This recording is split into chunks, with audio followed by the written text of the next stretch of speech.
Folks, Black Star Network is here. Hold no punches. I'm real revolutionary right now. Support this man, Black Media. He makes sure that our stories are told.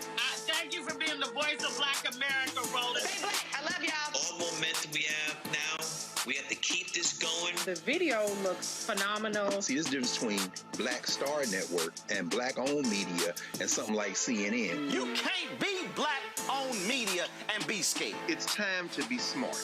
Bring your eyeballs home. You dig?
Hey, folks, today's Thursday, June 11, 2026, coming up on Roland Martin Unfiltered, streaming live on the Black Star Network.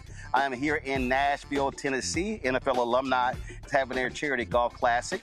A little bit later, they're still on a course. I had to leave, of course. And later in the show, we'll be hearing from Al Smith, a former Tennessee Titan great. Also, Marcus Allen, Javon Curse, as well as Eric Dickerson, Robert Brazile, Jackson State great, who's in the Hall of Fame, played with the Houston Oilers. And so we'll chat with all of them about the great work that's being done with the charities, the children's charities, with the NFL alumni. Also on today's show, we'll talk with the attorney of Florida A&M.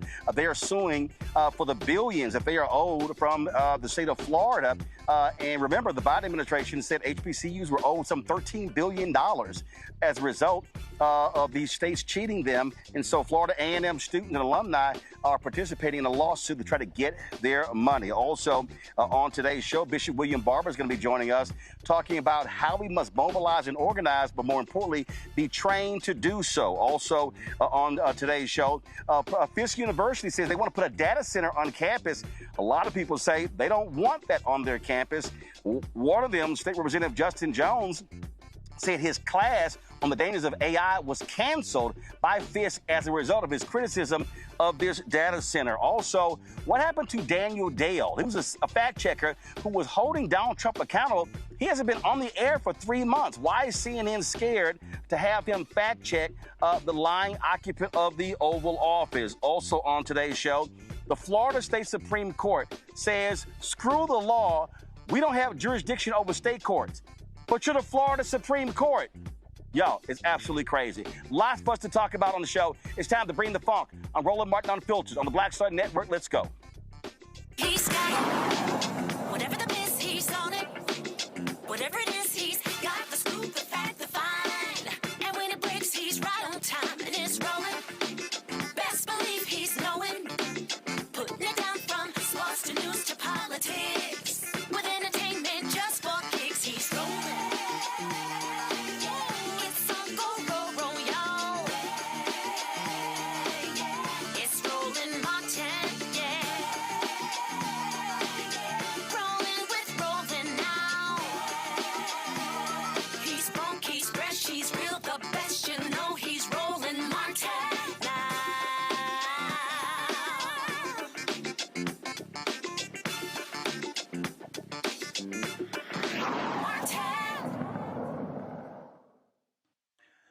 Both the U.S. Court of Appeals for the 11th Circuit has revived a lawsuit filed by student and alumni of Florida A&M University They are suing, saying their university has been cheated out of some $2 billion that was supposed to owe to them over a period of 30 years. You might recall the Biden administration sent letters to a number of states saying that HBCU land-grant institutions were being shortchanged by those states. Money that was sent from the federal government to those states, and it's supposed to go to those land-grant institutions. What these states did was they sent that money to the white land-grant institutions. And so in 2023, this lawsuit was filed because the current and former students argued that the lingering effects of the state's dual education, higher education system has deprived FAMU of critical resources. Their attorney, Josh Dubin, joins us right now. Josh, glad to have you here. This is critically important. We have been covering this story. We covered the lawsuits that took place in Maryland when it came to HBCU funding and them creating programs, and then Maryland allowed the white institutions to create duplicate programs. We've covered the Mississippi case, Alvin Chandler's, Alabama as well. And we have seen Tennessee State. We've seen North Carolina A&T. We've seen universities in Virginia. When the Biden administration sent those letters out, and letters were sent from the Department of Agriculture, Department of Education, saying these states shortchanged the HBCUs some $13 billion. And so is your lawsuit, is it specific to that money owed, or is it a broader pool of money you're looking at? Oh, it's specific to that money owed, and potentially more. It's interesting that you mentioned the letter that went to Governor DeSantis. It literally was sent, I think, 3 or 4 days prior to me arguing the motion to dismiss before the judge in federal court in Tallahassee. So you better believe I used it. And look, it's all based on readily available public information. I think that it was shocking to me that the case was dismissed in the first place. So I'm just relieved and grateful on behalf of these brave students that I'm representing that we're going to be back in court and proceeding with this trial. And the thing here, the letters were very specific, saying that the money was owed for a certain period of time. I think it was 1987, and I forgot when it ended. And the reason that's important for people to understand is that it was defined. And when we were in Tennessee fighting for the funding there, the folks in Tennessee said they were owed additional millions. And what's crazy is you've got right now at Tuskegee, the students complaining about not having enough dormitories. The legislators were complaining at Tennessee State saying, why are you putting these students in hotels as opposed to dormitories? We've seen the same issues with numerous institutions. Well, it's real simple. If those HBCUs had got the same billions of dollars that the University of Maryland got, that the University of Tennessee got at these white land-grant institutions, then they wouldn't have to be sitting here nickel and diming and having these decrepit buildings and institutions. Yeah, listen, I'm a proud Florida State Seminole. I had many dear friends that went to FAMU, and it's no secret, it's in plain sight that the campus is falling apart. The supplies in their science labs don't work. And more importantly, they have robbed FAMU of critical, unique programming. The law school was wheeled up the street to Florida State. When it finally reopened, it was opened in Orlando. They have basically set up a situation where FAMU has to fight and fight and fight to get ahead, or just to try to catch up. And, look, as a civil rights lawyer, what was striking to me about this, and I was quite surprised when the judge didn't know this, was it was never lost on me that FAMU is the site of a former slave plantation. And some of the pushback that I was getting from the judge in that case, who I'll be back before, frankly, was concerning to me. And, our case is very straightforward. We've alleged that under the Equal Protection Clause of the Constitution, under Title VII, under the seminal case of the United States versus Fortis, that, FAMU has been chronically underfunded. It offers fewer unique, high demand programs versus historically white peer institutions. And, to me, this was one of the most obvious, egregious violations. And the letter from the Biden administration was just sort of enforcing everything that we alleged in our lawsuit. So there's really, the Fortis opinion is critically important because it traces this underfunding all the way back to de jure segregation. So this is should be a watershed moment. We plan to file similar actions in states where HBCUs are being underfunded as well. Yeah, I mean, this is just, and people just really don't understand, and what we're dealing with. We talk about these public institutions, these public HBCUs. There are 103 HBCUs. I've personally been to 58 or 59 of them. I'm here in Nashville for this NFL Alumni Charity Golf Classic. Tennessee State is here, and what's crazy is that they've been lauding the new president at Tennessee State for his relationship with the Republicans in the legislature, and folks are saying, well, they've finally been able to get their money. Well, where in the hell's their money been for the last 20, 30 years?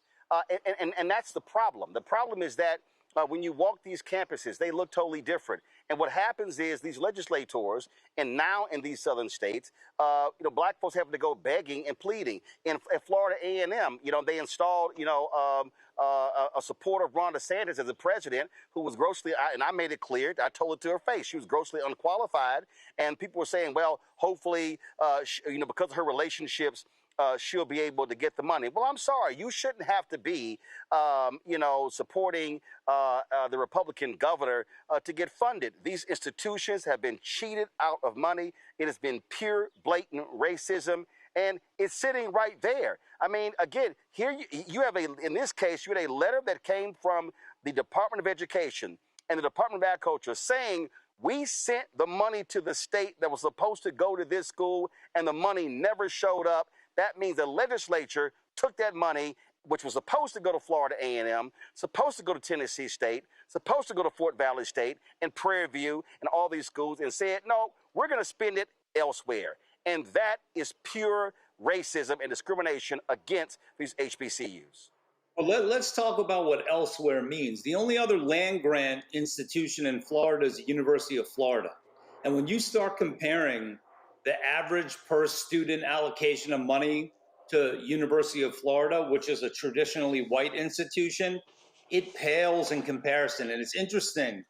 There was a letter sent back by a member of DeSantis's, I don't know if he was on his cabinet. I didn't pay too much attention, but it was lauding all the things Ron DeSantis had done for FAMU while he was in office. It reads like some sort of campaign speech, and it really misses the point entirely.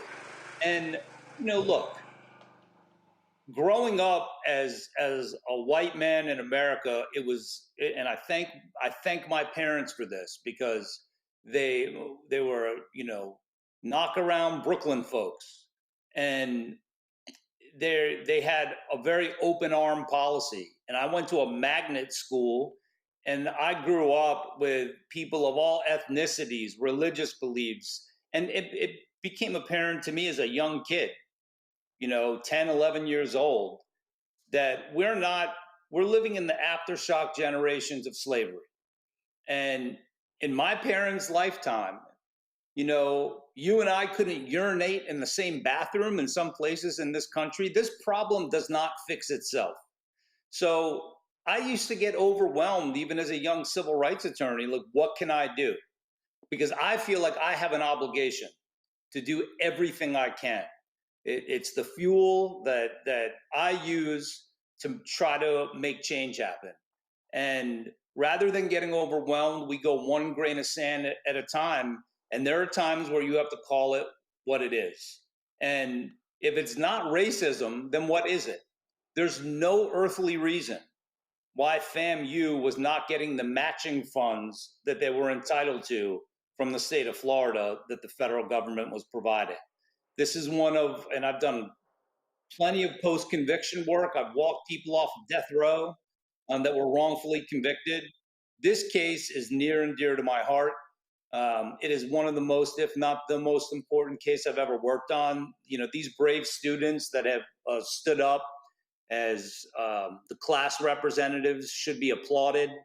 And, you know, to have the resolve to keep fighting and the patience to let the appeals process play out, it's just an honor and a privilege to be representing them.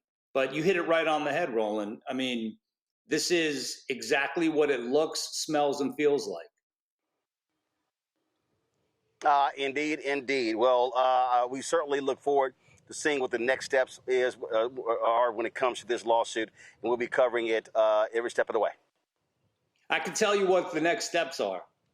The state of Florida is in for a monumental fight if they want to press this. It would be the honor of my lifetime to be able to present this case to a jury. So that's what's next. All right. Well, we look forward to you being able to do that. Josh, we appreciate it. Thanks a lot.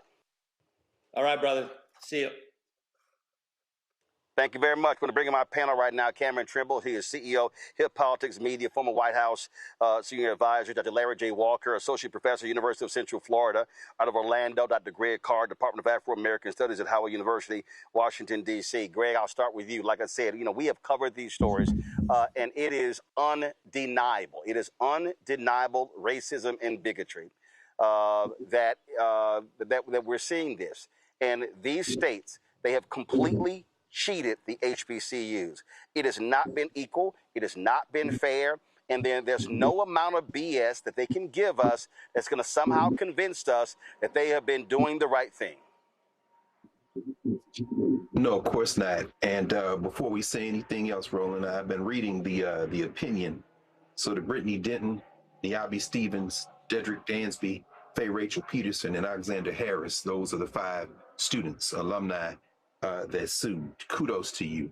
And I hope that Councilor Dublin will involve the long distance runners in this. He mentioned several times the Ayers versus Fordyce case out of Mississippi, and you mentioned it, of course, as well, leading into your questions of him. I hope he calls out Chambliss. I mean, I'm all for people, things that are near and dear to people's heart, but we need some black folk in this discussion, including some of the attorneys there in Florida. Leroy Purnell, former dean of FAMU Law School, who taught me torts when I was in law school at Ohio State. I hope Leroy Purnell is involved in this as well. The appeals court did not decide on any of the underlying merits of the case. What they did say, however, it was that the district court overreached. They misapplied the Rule 12b-6 standard of review. In other words, they did a bunch of fact finding that they shouldn't have done. So the appeals court doesn't say whether they agree or not. They say we make no determination of the veracity of the facts as interpreted by the district court. What we're saying is, to put it in layperson's terms, you're doing too much. So they returned it to the district court. Now, finally, I would say this. It seems like it should be an open and shut case, but we know we're dealing with white supremacy. And when Attorney Dubin said he wants to spread this to other states, I think what absolutely has to happen is a coordinated effort by attorneys who have been fighting this all along. When I was in law school, my second year, I clerked at the NAACP Legal Defense Fund in Manhattan. And I'll never forget, they had a brain trust meeting on that Ayers case. I was a 2L, and attorneys from all over the South, Tennessee, Richard Dinkinson and boys, Chambliss came up from Mississippi, Louisiana, the Grambling Southern. That has to happen again. I think that should be a very important next step as this war continues. Well, yeah, you're absolutely right. And I tell you, the thing for me, Larry, is, you know, and there have been different people. I was there for HBCU Invest Fest down in Atlanta, and the goal, Robert Smith and his group, is to raise $1 billion for a fund for HBCUs. And when I was there, I actually said to people, I said, what really needs to happen, this is when a massive amount of money should be put into exactly what Greg just said, into a fund, and say, we're going to hit every single one of these states with lawsuits at the same time. at the same time and force them to have to come and bring the information to show, did they actually properly fund these HBCUs, or were they cheated out of their rightful money? Yeah, Roland, Dr. Carr hit it right on the nose in terms of, a great black legal minds that have fought for fairness and equity as it relates to HBCUs and other black institutions. And you're right, you need the money and, certainly, to address this issue in 16 states that the Biden administration identified, to make sure that these mostly land-grant institutions, also known as mostly as the 1890s, receive the funding that they have. And you talked about that period from the 80s until current day. The reality is, if you go further back, that number may jump another $1 billion. And we know, like you said, Florida A&M University, based on that 2023 report, it's owed at least $2 billion, and it's really probably the low end of the number. The reality is, Roland, is these land grant institutions and other HBCUs have been underfunded for since their inception. And it's well known among HBCU alum. I'm a proud HBCU alum. The other thing is, and as you made this point, is that why fighting legally is so important is, and you mentioned and Dr. Carr mentioned, is certainly what happened in Maryland a few years ago when those institutions filed a lawsuit, Coppin State, Morgan, Eastern Shore, Morgan, et cetera, and was able to get that issue resolved. I wrote about that issue with a couple of my colleagues in terms of some of the challenges those institutions encounter and what they did to fight the legal system, using the legal system to get the money that they deserved. And so here we are, as someone who lives in the state of Florida, and I know a lot of prominent FAMU alum, is that Florida not only deserves this money because it should as an institution, but also remind you that HBCUs, particularly FAMU and Tallahassee, that they produce, the money that they create in terms of the overall economy in the state and the region. So it's not just a matter of they deserve the money, is that FAMU is an economic engine that drives Tallahassee and the rest of the state, and that alum in the state makes tremendous contributions. So we have to remember that you invest in these institutions like FAMU, right, and then there's an overall economic impact to the state. Right. Cameron, I had some fool who was trying to defend a Trump administration for their, and he was like, well, not all of us go to college, not all of us go to HBCUs. And I said, well, if you actually knew what the hell you were talking about, you would first look at the number of doctors, lawyers, engineers that are produced by HBCUs. Two, and we always talk about this here, you cannot, to what Larry just talked about, the economic impact. Okay, there's an economic impact of Fisk and Meharry in Nashville. There's an economic impact when you talk about Florida A&M Tallahassee. Prairie View University is Prairie View, Texas. Texas Southern University in Houston. You start going around the country, you're talking about places that jobs, tax base, any number of things. And so it goes. So when we talk about the funding, let's just say same thing. Knoxville, University of Tennessee, hello. You talk about University of North Carolina, North Carolina State. You want to talk about Kansas State. We can go on and on and on. So the economic engine of these PWIs, the same as these HBCUs. And I agree. And also as a proud Howard and HBCU alum, I understand the economic impact in not just when we look at the Howards or the FAMUs or some that are in these big cities. Often HBCUs are, as they're positioned throughout the country, and especially with so many concentrated throughout the South, they are economic engines for places that may not have anything else going. When you think about an Alabama State, for example, in Montgomery, Alabama, it's one of the largest employers in the city.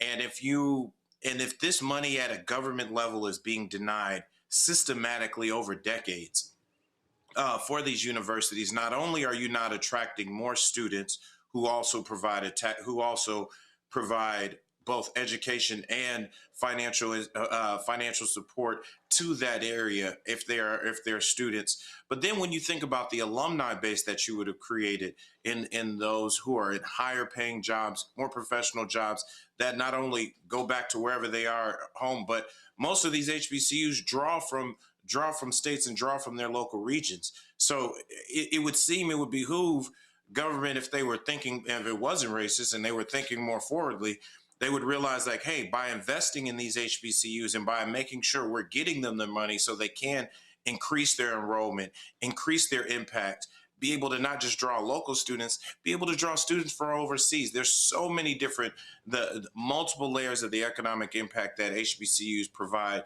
to their both local communities and to the country. Absolutely. All right, folks, so tight 1 second. I got to go to a break. We'll be right back. Roland Martin Unfiltered right here on the Black Star Network. All right, folks, let me tell you about Chapter. Now, if you're on Medicare or about to be, the system is not set up to work for you. Too much fine print, too many plans, and too many people making money off of your confusion. And look, we're used to this. We're no strangers to systems that don't have our best interests at heart.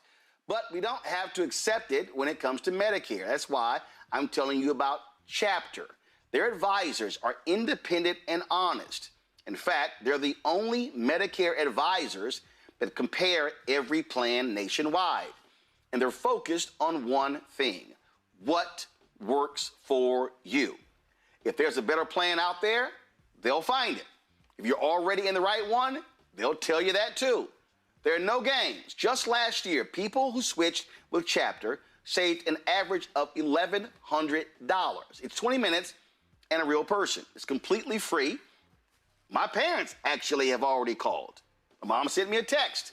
Folks, give Chapter a call at 724-264-8281, 724-264-8281, and connect with someone you can trust.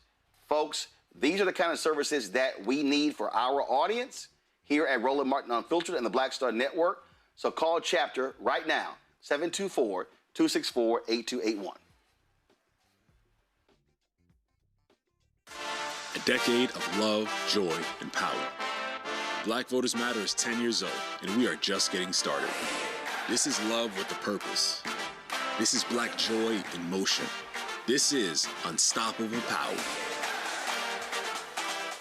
Across campuses, neighborhoods, and back roads, Let's go! we show up not just to vote, but to be seen, to be heard, to belong. We ride together. We organize together. We remind each other that our voices matter, because they always have. Black Voters Matter is about more than ballots. It's about housing and healthcare, clean water and living wages, education, reproductive freedom, and dignity. It's about turning pain into action, turning belief into movement, turning community into power. We don't wait to be invited. We bring the energy. We bring the love. We bring the people. Because when Black communities come together, we don't just survive, we thrive. This is how change happens. This is how history moves. We organize, we build, we win. With medicine and science under attack, I want to keep you and your family informed and healthy. I'm Dr. Ebony Hilton, and I knew at the age of 8 that I wanted to be a doctor. So I studied hard and became the first African-American female anesthesiologist hired at the Medical University of South Carolina since its opening in 1824. And I always say I was made into a doctor, but I was born to be a mom. And as a new mom, wife, sister, daughter, and friend, I understand how frightening a medical crisis can be. I care for individuals on some of the worst days of their lives, and it's my mission to provide you with a safe space to gain clarity on issues affecting your mind, body, and soul. I recognize that there are health disparities, particularly as it pertains to race, and I want to help bridge the gap between you and your healthcare providers. Join me every Thursday for Second Opinion on the Black Star Network, where each week I'll invite experts from various medical fields to share the latest health news. We'll discuss topics such as the vaccine debate, mental and sexual health, medical bias, infertility, menopause, andropause, nutrition, and aging. Together with my medical colleagues, we aim to provide you with a second opinion. Don't miss it, Thursdays only on the Black Star Network.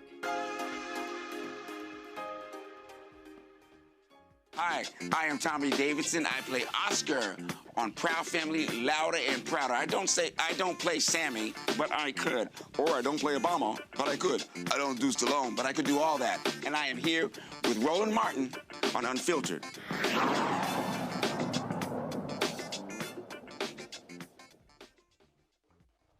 All right, folks. Today, Black Voters Matter launched a new initiative that really is bringing together this whole media ecosystem along with activism. It's called the Declaration of a New Nation.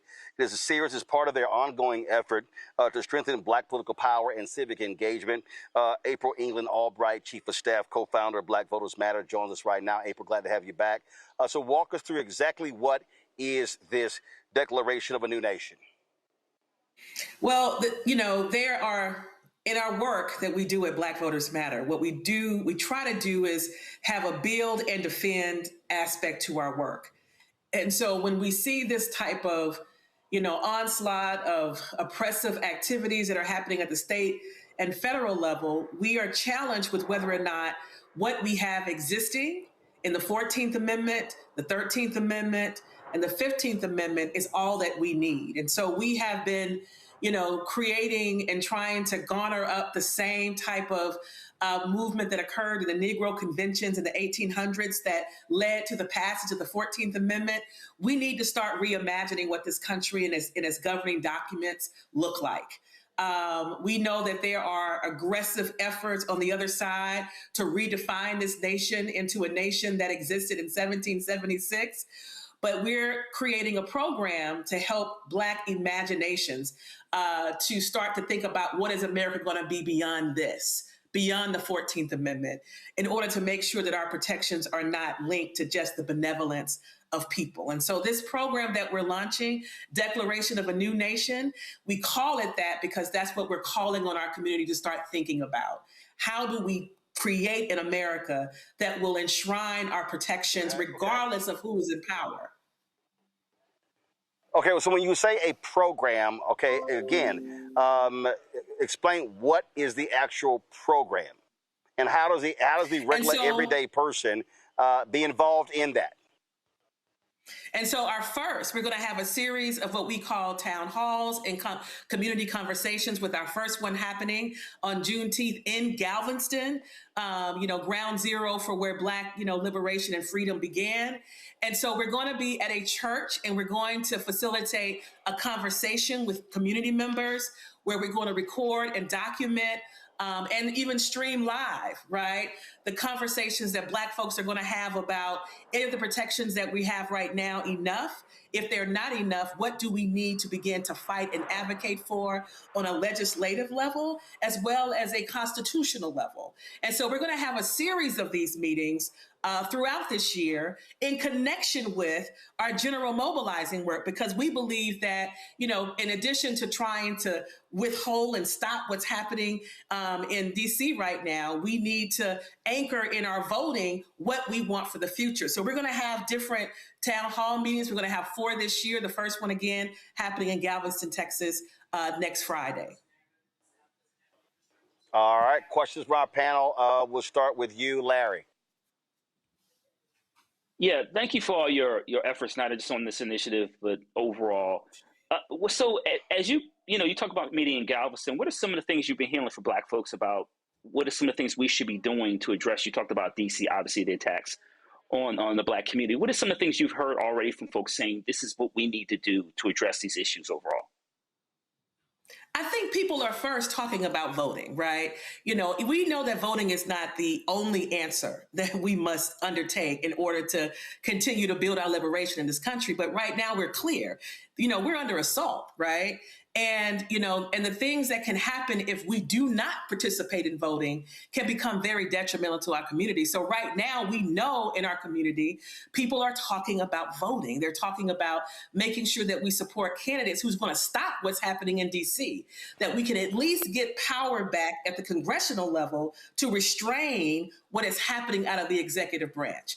And even at the local level, right, the state level, there are things that are happening, and people are going to use their election and their ballot this year to elect people or to unelect folk, right, who have on their target Black folks. And so that's the first level of things that people are talking about doing to respond in this moment.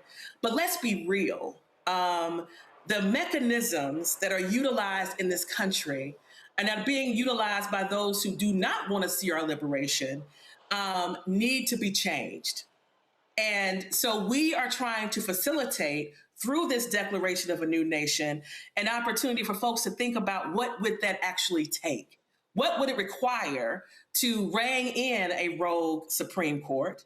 Right? What type of legislation or what type of real structural reform must occur so that we don't find ourselves on this hamster wheel of us making advancements and then then we have this extreme backlash? How can we truly get reparations in this country? Like, these are the kind of discussions that we must have in connection with how we're going to vote and mobilize this year. And so I believe that's what we're hearing, folks in the communities talking about. All right, then. Cameron, what is your question? I am so excited about this program and initiative. I think, as a digital media and a digital strategist, understanding the power of media with Black folks, with culture, understanding that controlling our narrative is so important. Can you talk to me about how you plan to distribute this, like in mass? Because I think we make so much great content, but understanding in this modern landscape how to actually get it out, and not just first get it to our people, but get it outside of our people so it can grow not only in this country but around the world. So what's your distribution plan like? How do you plan to get it out? Mm-hmm.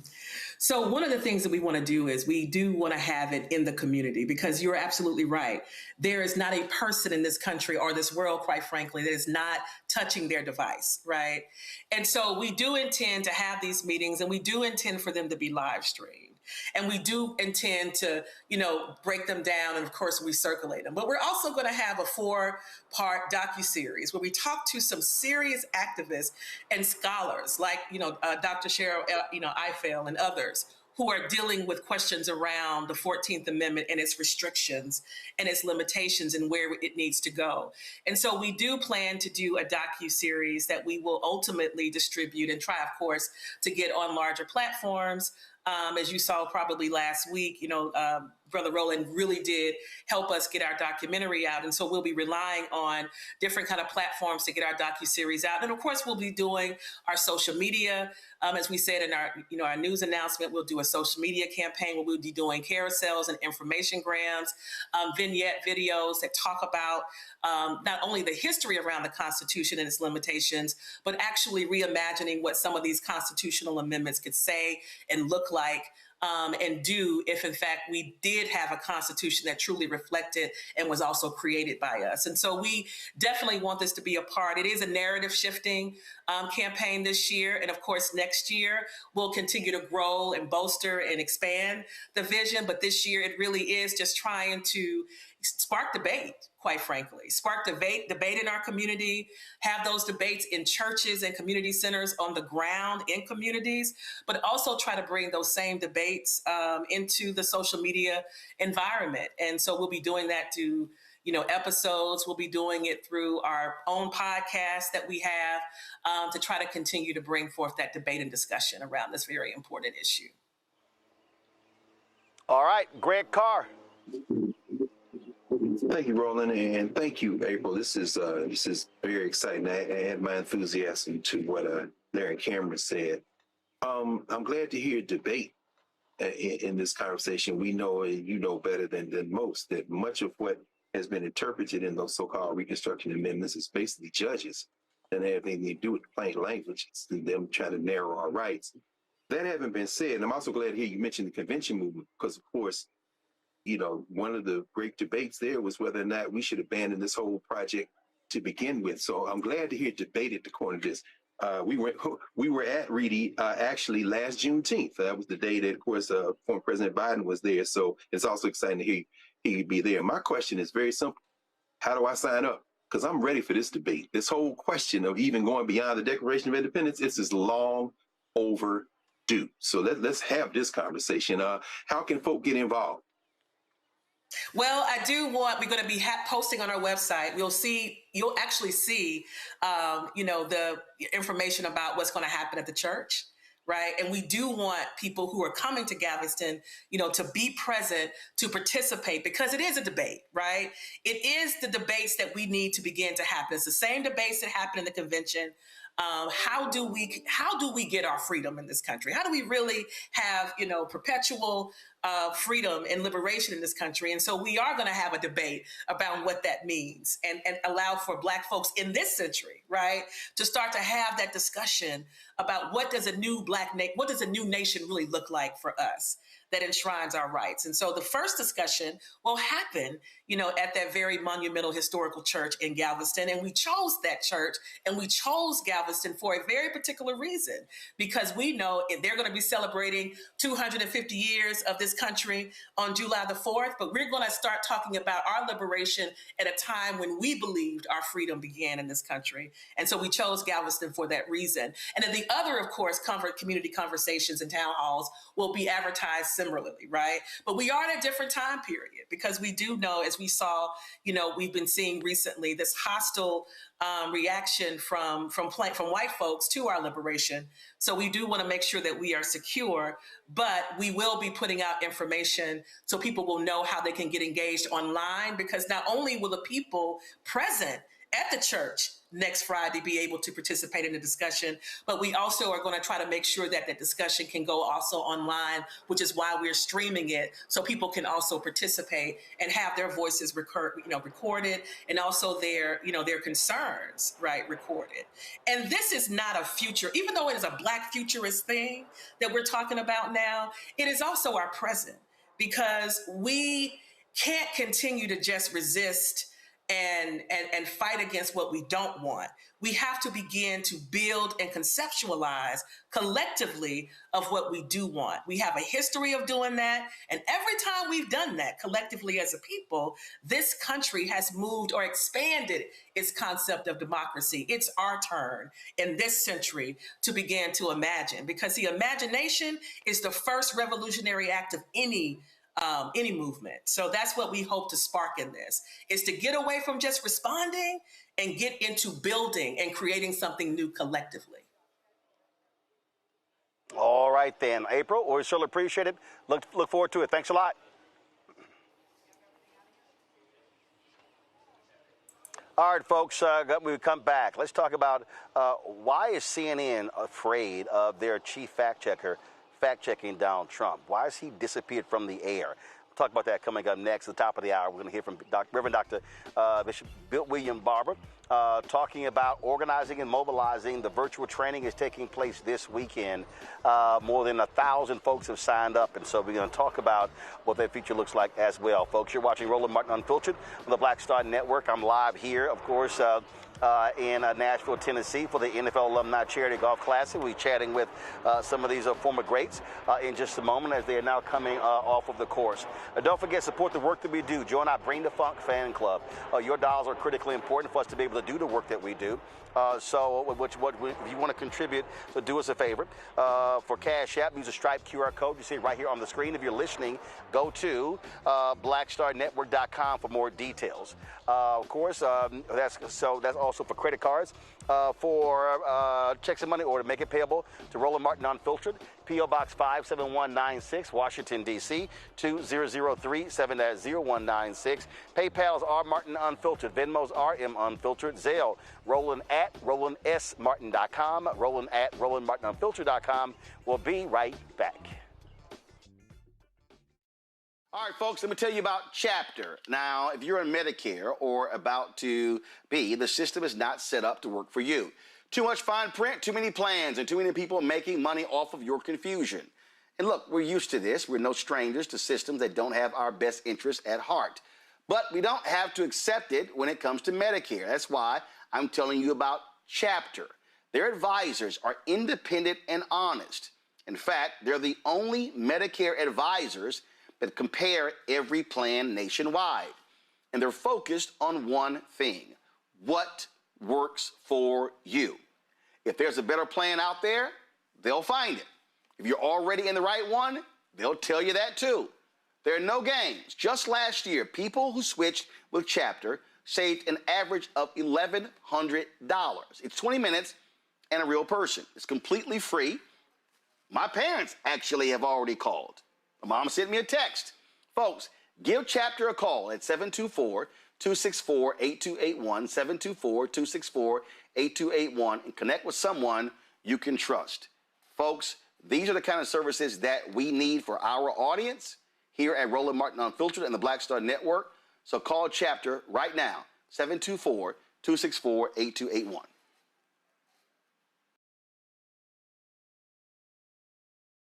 Carl Payne pretending to be Roland Martin. Holla! You ain't got to wear black and gold every damn place, okay? Ooh, I'm an alpha, yay. All right, you're 58 years old. It's over. And you are now watching Roland Martin Unfiltered. Uncut, unplugged, and undamn believable.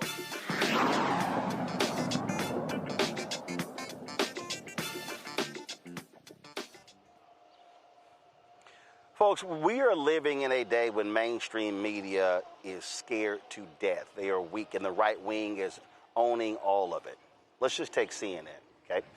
It was 3 months ago when David Ellison announced they were making this bid for Warner Discovery. And so what did they end up doing? They ended up beating out Netflix, really because Trump put his thumb on the scale and made clear that they were only going to approve their acquisition. So there's a guy named Daniel Dale from Canada, and he has been excellent at fact-checking the lying, corrupt, twice impeached, criminally convicted felon-in-chief Donald the Con Trump. Well, it's interesting that he hasn't been on the air in 3 months. Now, mind you, still works at CNN. They still post his stuff on the website. He's posting on social. They do these other social videos, but he literally has not been on any show at all in 3 months. Guys, I worked at CNN for 6 years.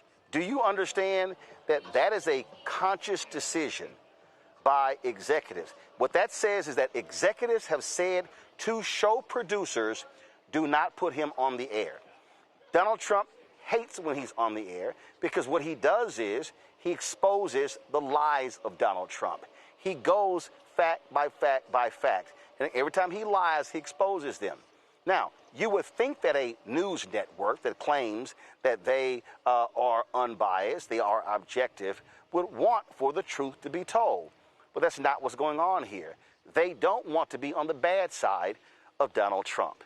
And this is one of the reasons why mainstream media really is lamestream media, is because they have no integrity, no honor. You see what's going on with Barry Weiss and CBS and 60 Minutes and how that's an absolute shit show.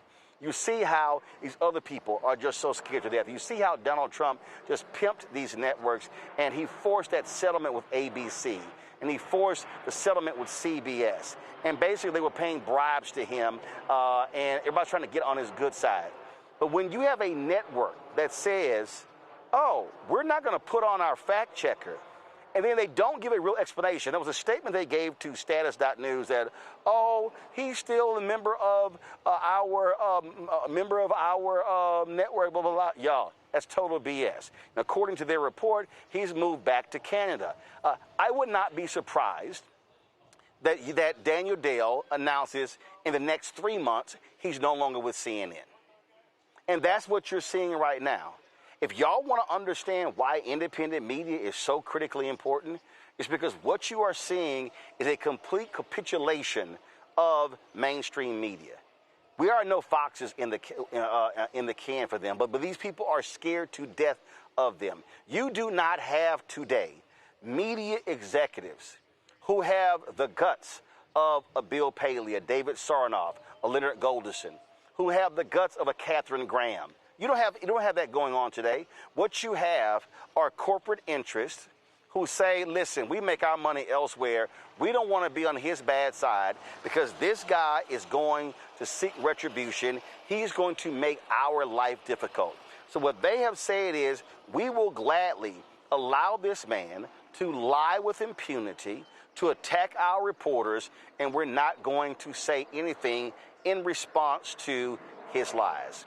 And that is what's going on here. There is no explanation that CNN, Mark Thompson, and any of those executives can give at CNN as to why Daniel Dale is not on the air.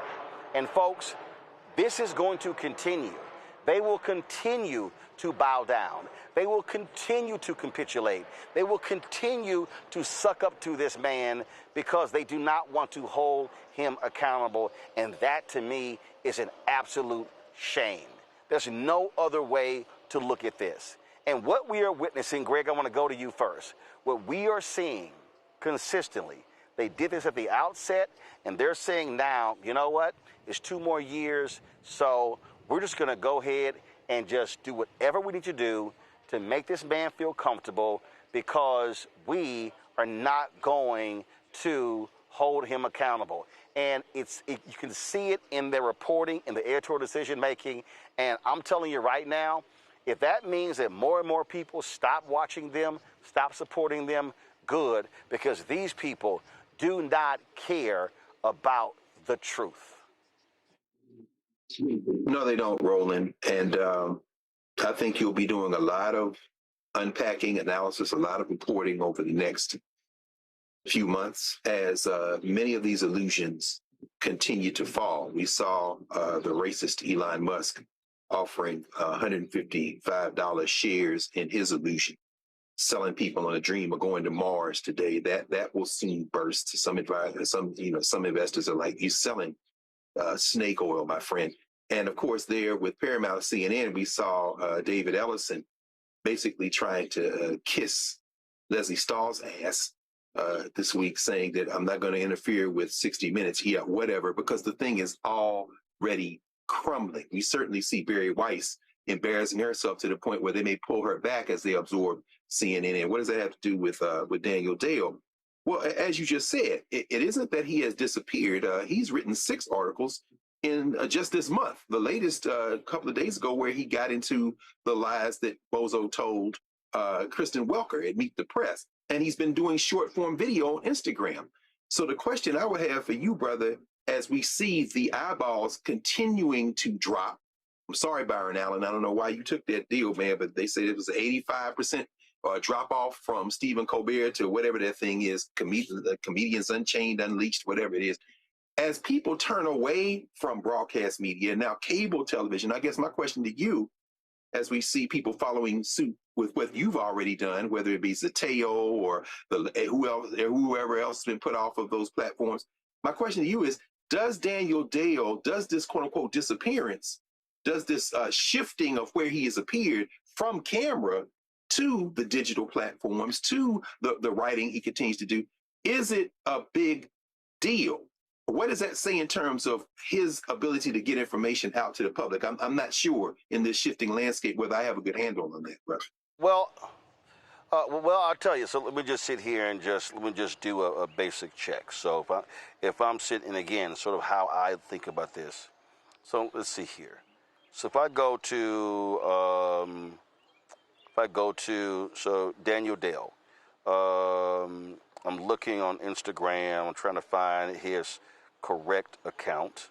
But if I'm him, what I'm going to do is, and this is my advice to Daniel Dale, do exactly what I did at CNN. Control your own social media. Control your Instagram. Control your Twitter account, your TikTok account. And then when your contract is up, it's clear CNN's not going to renew it, and you've actually built something that the public actually is supporting, and then do it yourself. And you can actually build your larger audience than what CNN is giving you. But what they're doing is, and I know exactly what they're doing, because Cameron did the exact same thing to me. The exact same thing to me in 2012. 2012, CNN made a decision. And Mark Whitaker, Jim Walton had announced that he was stepping down from CNN. Mark Whitaker, the brother, was the number 2, and he never liked me, never wanted me on the air. And they made a decision to take me off the air at the Republican National Convention. The night before the Democratic National Convention, I got a call from Lucy Spiegel saying, we're not going to need you this week. And I'm like, the convention ain't even started yet. They purposely said, we're not going to use you on debate nights, because they had a meeting and said he's not going to become a star like he did in 2008. That's how they do. They take you off the air. That can be one of the most freeing things for Daniel Day. And for that, I think two things. One, we understand that they really are playing to an audience of one. Say it again. Donald Trump. They're playing to an audience of one, Donald Trump, and they know Trump. It's famous to be reported that he sits and spends hours with multiple television screens, Fox, MSNBC, CNN, looking at, and that's what controls him. And then what he sees on social media is carefully curated by the people who are closest to him to watch, to be able to show him what's there and not. But they can't necessarily control what he sees on TV.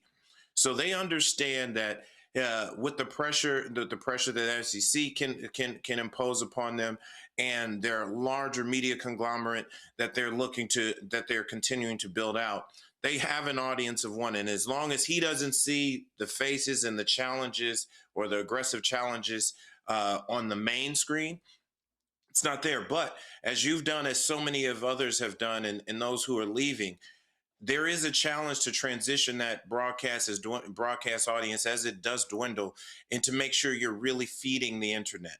And while there is some natural crossover there from cable TV and so forth, it's still, the internet speaks a little bit differently. It moves a lot faster. And quite frankly, his biggest advantage his only real advantage on being CNN really was the clips he was getting off of CNN anyway to put back on social to build his audience. So now he should be tripling down on that.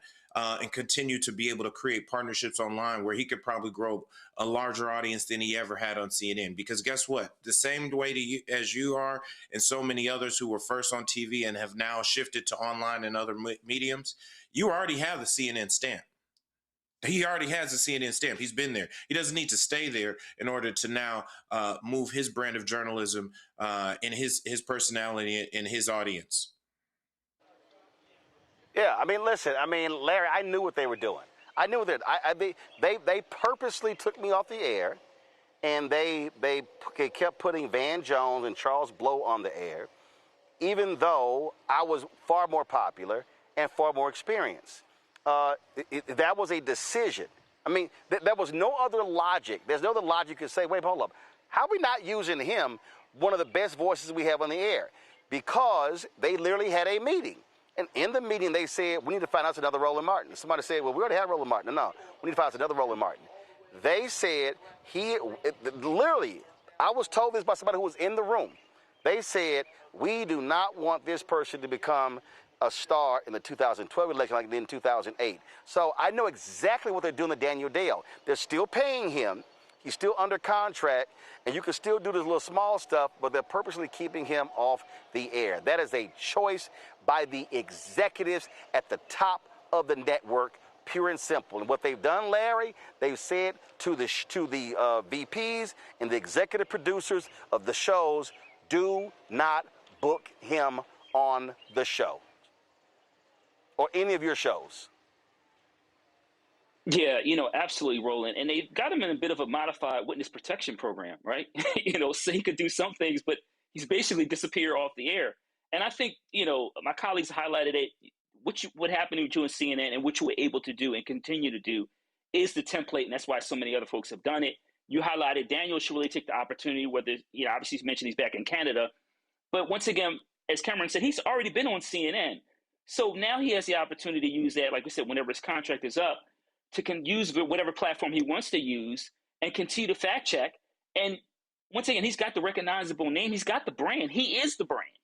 And so a lot of what's happening with some of these cable networks and other larger platforms is, back in the day, it was like, the network is larger than the personality, but that is not the case anymore. We're a personality-driven society. And so individuals who have the talent, have the personality, and are willing to make the sacrifice can start their own platforms and be actually bigger, as Cameron said, bigger than the network. The other thing to highlight, Roland, is this is one of the challenges with capitalism. You talked about some of these mergers, and this is one of the reasons why, Daniel in this situation, but generally when it comes to Black folks, whether it's TV, media, communications, or other platforms, that capitalism will not save us. And that we're going to have to find other creative ways to maneuver around some of these challenges rooted in greed, to make sure that the messages get out to the Black community. Indeed, indeed. All right, folks, got to go to a break. We come back. Quick break. We're going to hear from Bishop William Barber, Reverend Bishop William Barber. We're talking about organizing and mobilizing. There's a huge virtual training taking place this weekend. So that's going to be happening. Also in the second hour, we're going to have, of course, Black Star Network headlines. Plus, I'm here at the NFL Alumni Charity Golf Classic. And so the players are slowly coming in. And so we're going to be talking to some of them. A few moments ago, I saw Hall of Famer, Houston Oilers great Robert Brazile from Jackson State, Marcus Allen, Eric Dickerson, Al Smith, Javon Curse. And so love to get Derek Jackson as well, Beasley Reese. And so we're going to try to grab as many of them as possible. I want to get their thoughts on a variety of subjects. You're watching Roland Martin Unfiltered right here, Nashville, Tennessee, on the Black Star Network. All right, folks, let me tell you about Chapter. Now, if you're on Medicare or about to be, the system is not set up to work for you.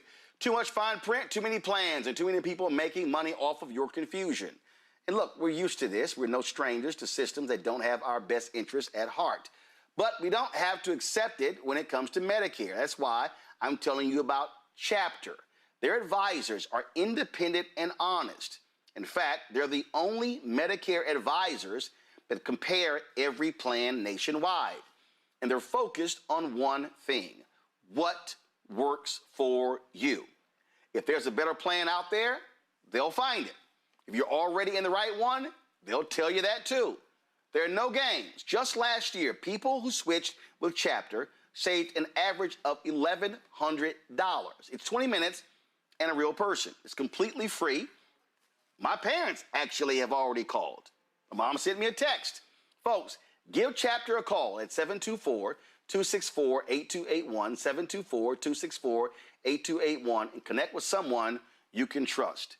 Folks, these are the kind of services that we need for our audience here at Roland Martin Unfiltered and the Black Star Network.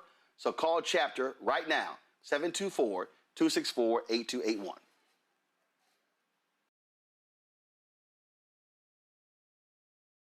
Hey, it's John Murray, the executive producer of the new Sherry Shepherd Talk Show. This is your boy, Earthquake. And you're tuned in to Roland Martin Unfiltered.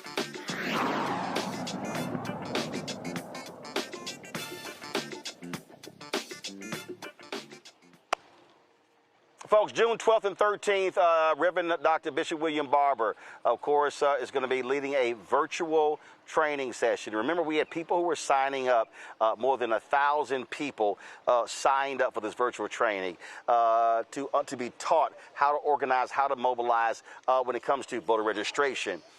We are facing a critical election this year, but it's not just the election this year. It's really about how do we mobilize and organize and stay that way for 365 days a year. Bishop Barber joins us right now. Bishop, glad to have you on the show as always. Let's walk through this because the thing is this: people love to say we need this and we need that. We need folk to vote. We need folk to get registered. We need to be talking to people. Earlier we had April from Black Voters Matter talking about the series that they're going to be doing, these town halls around whatever. But one of the things that you and I always talk about is also we have to have data collection. We can't just have folks showing up and then they just go back home. We got to be able to reach them, hit them back, follow up, addresses, phone mails, social media. We have to be building out databases of people across the country, in states, in cities, in neighborhoods, in communities, down to the block, down to the street, down to the house.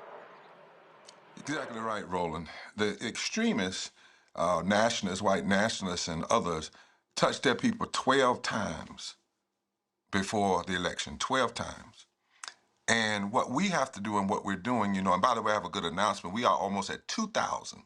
The call that you and I made for black men to come and be trained is almost 2,000 now on this Saturday. And what we are having to do is first you have to educate people. You have to make sure they know what's at stake, but also what the laws are in every state, because voter registration may be different. Then you have to register them, then you have to mobilize them. And you have to be able to use both technology and the old way where you're going door to door. But when you just say vote, or we're going to get everybody to vote. It's almost an unreasonable thing to say, because you're not going to get 100%, but you're not after 100%. You got to know the data. So in some states, what we're really talking is moving 12%. In another state, 5%. Another state, 15%. Now, you want everybody, but I'm talking about to get you to 51% in general to transform district congressional elections. There are many states where the number of infrequent, not people that don't vote, they just vote infrequently because they're not talked to often enough, have the ability with just 10 or 15% of those people moving to fundamentally shift the election. So this Saturday, what we're doing is training these brothers in the first fundamentals. This is one group. We're also doing something with women. We're doing something with poor, low-wage people specifically. But this group is black men and what they can do in communities. And we're talking to them about, first of all, we're going to show them what the power really is. Because a lot of people think that this last election was some mandate, and it wasn't. You know, the president won by less than 2 million votes. 90 million people didn't stay at home. In 7 states, 7 million people stayed home. If just 10% to 20% of those had voted, different election. That's the reality that we're dealing with, Roland. The Congress that we have exists because of just under 7,000 votes, with 90 million people staying home. We had 20-some% of black men that voted for Trump, but many of them were misinformed. What if we had had an all-out attempt to touch them? So that's what you and I are doing. We're going to train them what their real power is. Then we're going to show them the numbers, the actual numbers in about 16 states, and how just 10 to 12% shifting would change things. That way, they feel like we can make a difference. Then we're going to show them the process for how many people have been hurt through the recent bad public policy, because that's who you have to go get. If 20 million people lost their health insurance, you got to mobilize those folk to vote, because they are mobilized now because they're hurting. But you have to talk to them. If people lost their SNAP, you have to talk to them. Then we're going to walk down and look at this plan of how to use technology, how to use texting to send people report cards, videos, and direct messaging on how they can get registered, where they can go to check their registration, make sure they aren't purged, and then how they can use that technology. We took 600 people last time, Roland, and reached about 8 million people. 8 million people. If we'd had more money, we'd reach them more. And that's what we're going to be teaching. Now we're talking about hopefully having 2,000 brothers that can do this kind of reaching. And then lastly, we're going to teach them what they can do in their communities. For instance, I believe, and I say this very clearly on your show, that what we need right now is not, say, a march on Washington, but a march on the polls. What if we were to organize in every state, the first day of early voting in every state, marches from HBCUs, from churches, from lodges, from community buildings, just marches right there, straight to the polls, particularly in the states where you can register and vote the same day. So if somebody saw you march, you could say, come on, go with me. What if we did that and every news station, every internet place had to pick it up? You've got 1,000 marches going on across the country in these local communities. Well, brothers could do that. They could organize it. They could work with those HBCUs. The fraternities could do it. The sororities could do it. The lodges could do it. We could do it and have a march on the polls the first day of early voting in every state, and then continue it and say that we're not just doing this for 26, but we also recognize what we do in 26 got to be done in 28 and beyond. This is the kind of mobilization, and that also could be mass education, because it would be picked up everywhere in the media, and people would say, wait a minute, this early voting, why are people marching? We did that when Obama ran in 2008. We marched in North Carolina, the first day of early voting, every HBCU in place. We turned out 1.5 million new voters, Roland. We didn't have a big march at the state capitol. We did those marches like that in the non-election year.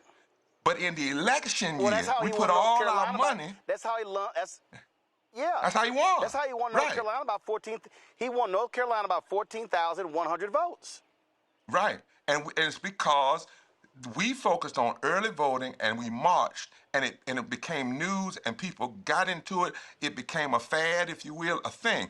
Now, before then, the year before that, we put almost 100,000 people, 50,000 people in the street at the state capitol, push the state legislature. But in the election year, we took all of our money and put it in grassroots organizing. Imagine if every church, this is the third thing we're going to teach the brothers on Saturday, and we're going to put this up on our website so anybody can go get it tomorrow up on the website. What if every church said, this is what we're going to do? I call it the Acts way of mobilizing. We're going to take the area 2 miles around. First of all, we're going to start in the church. Every person over 18 in this church is going to vote. Then we're going to do 2 miles around the church building, get the folk there. Then we're going to go 5 miles, and then we're going to go 10 miles. But we're going to start with everything. So take a church that's got 20,000 members. If that pastor made sure all of those persons went, and then everybody within a mile radius around that church, now you're getting into micro-organizing. That is what is needed. Right. It's all, and that's the thing. And listen, I've made this clear. I'm sick and tired. People hit me up. Hey, Roland, are you going to cover this march? First thing I say is, what's the purpose of the march? Right. And if they cannot explain, if they can't explain to me the purpose of the march, if they cannot tie that march to a plan of action that's very specific, I'm not doing it. And I've had people reach out to me for a lot of these civil rights anniversaries, and I've said this, and I've said to people, I said, folks, I'm not trying to be difficult. I said, I'm not going to another one of these gatherings that doesn't serve a purpose. Right. And now the purpose has to be state-based. The good thing about what Latasha and them did in Montgomery recently was it was state-based. What if we did that everywhere, but think about this idea, but you connect it to the local organizers. It's not that we have to come and save the South. We need to empower the people that have been fighting all their lives in the South. That's what Amelia Boynton, they had been fighting 40 years before John Lewis and them got there. But what if you planned it, you had them on say, the first day of early voting. So you have a mass gathering, say at 10 o'clock, and then everybody releases and walks to the polls and goes to the polls. And you got communities all over that state going to the polls at the same time, early voting. We fought for these early voting same-day registration. You don't have to just vote on election day. So all of our effort should be focused in how are we going to use the 10, 15, some places 20 days of early voting. And in some places, same-day registration, which means you don't even have to go register a person first and then come back and get them. You can take them one time doing early voting, and they can register and vote the same day. That's where our mobilizing has to focus, and that's the march we need to be focusing on. Multified marches and movement, micro level, in local communities, in the states. And that's what we're going to be training these brothers on Saturday. Question from each one of my panelists. I will start with Cameron. Hello, Reverend Barber. Hello, Reverend Barber. This is a amazing gathering you're doing here, and I love the strategy behind that you kind of explained where this is going.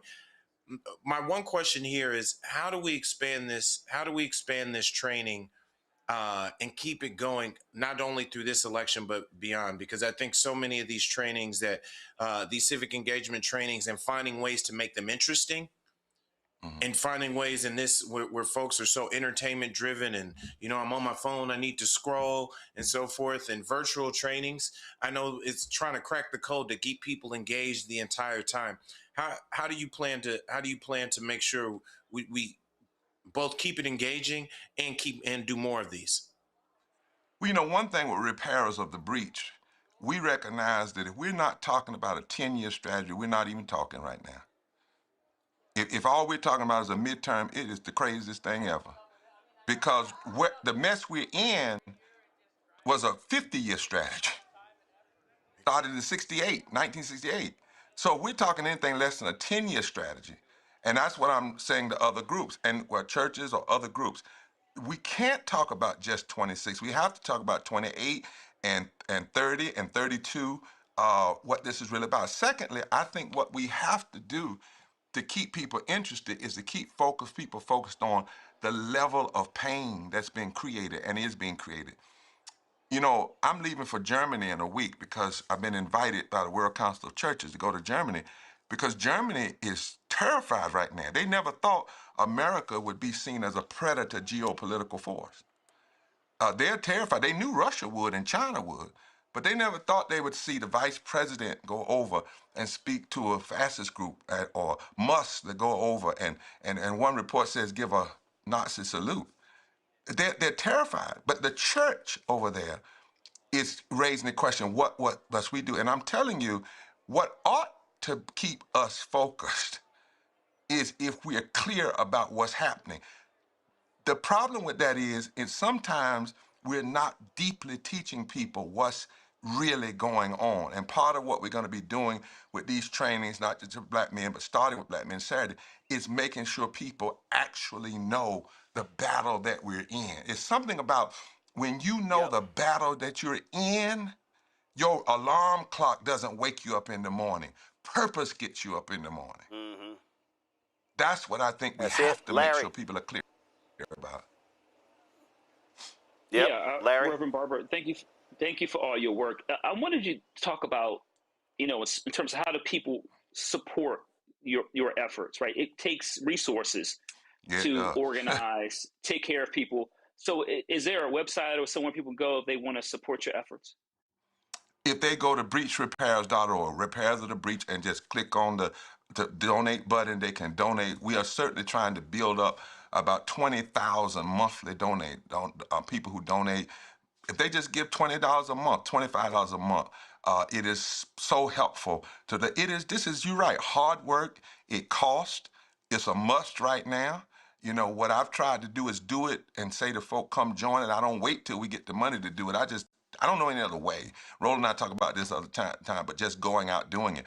But yes, they can go to www.breachrepairs.org and click. It's easy to do and make a donation. I would ask people if you could do a monthly donation to the work that we're doing. We have 12,000 unique clergy followers now that we're training and how to use their congregation as organizing centers, not just as preaching centers. Preaching is important, but prophetic preaching has to preach and then put flesh on what is said. So we have that and many other things that are going on. Go to www.breachrepairs.org and become a monthly partner with us. Greg Carr. Thank you, Brother Roland, and it's always good to see you, Reverend Dr. Barber.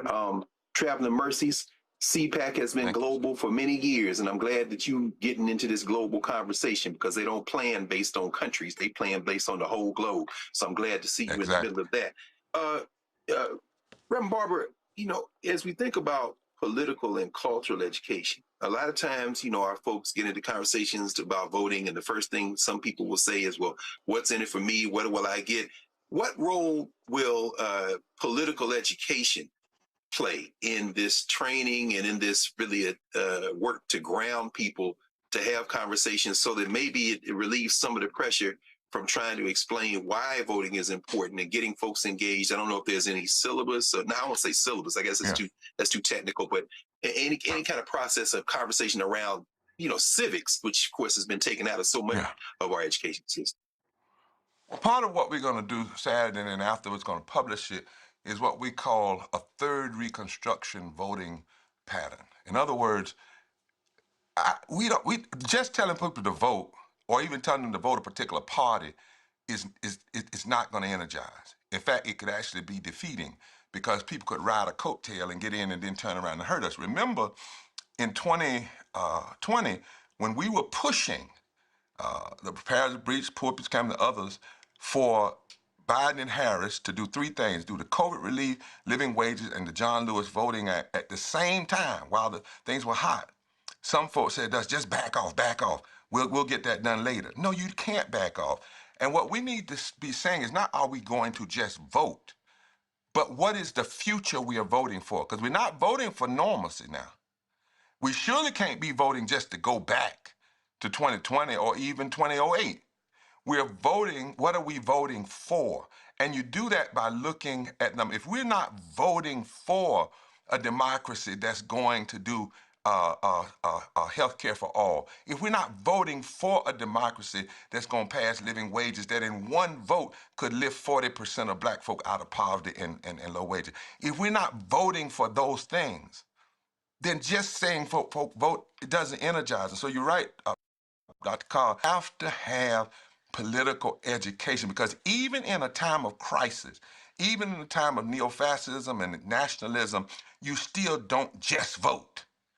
You don't just vote. You have to vote for a purpose.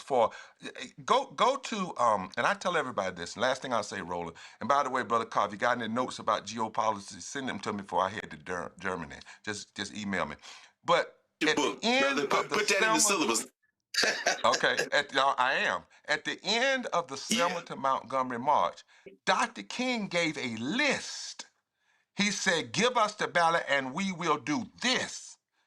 That's what's missing today.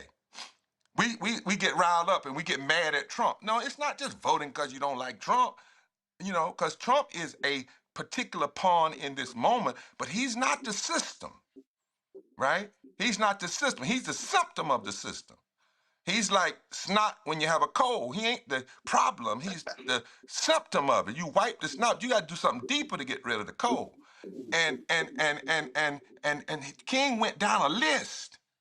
Give us the ballot and we will do this. Give us the ballot. And that's the list we need right now, because that then will make politicians stand up and not just say, vote for me because I can run off a litany of what I'm against.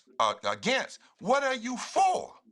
And what will you do in the first 50 days if we give you a new Congress or a new Senate or a new House of Representatives? We have to give those folk courage, and the only way they're going to get that courage is for the voters to lay out what it is before them. That's why we're going to produce a third reconstruction, what we want, like a vision, write the vision. We are voting for this, not just to vote. Absolutely. I say that all the time, that we have to be educating people, that the phase that we're in right now is the educate, enlighten, inform phase. That's between now, then getting them registered is the next step. Then after they get registered, then we look at when in the early voting dates. Then it's like, okay, how are we driving people to the polls? How are we creating our own Uber, utilizing church buses and vans and things along those lines, taking folk to the polls? And it's a numbers game. You got to be able to count as well. You got to be able to track this stuff. It has to be literally every single day. This coalition, today, we drove 1,200 people to the polls. The next day, we drove 800. The next day, it has to be that way. I think part of the problem, Bishop, is, and this is why, and I've just made it clear, I am not spending our hard-earned, meager resources covering a march or an event that has no purpose behind it. My whole deal is, okay, who's going to be there? Are you collecting data?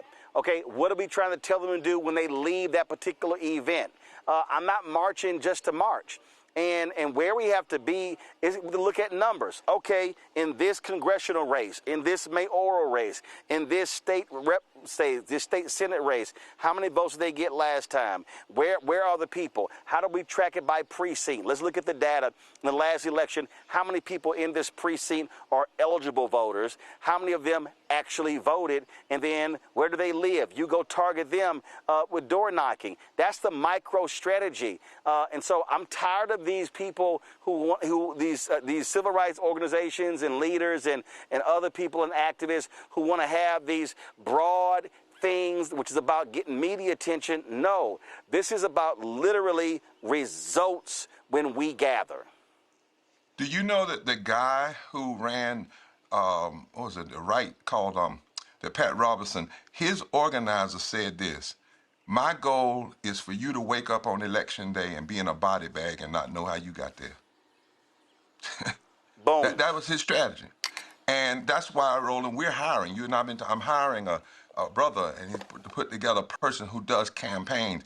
And we want these brothers that we're going to disperse training to begin to be leaders in their various communities, raising these same things, going to the community, talking about folk, coming together, these coalitions, and being micromanage, micro-focus, because it is in the micro where you find your power.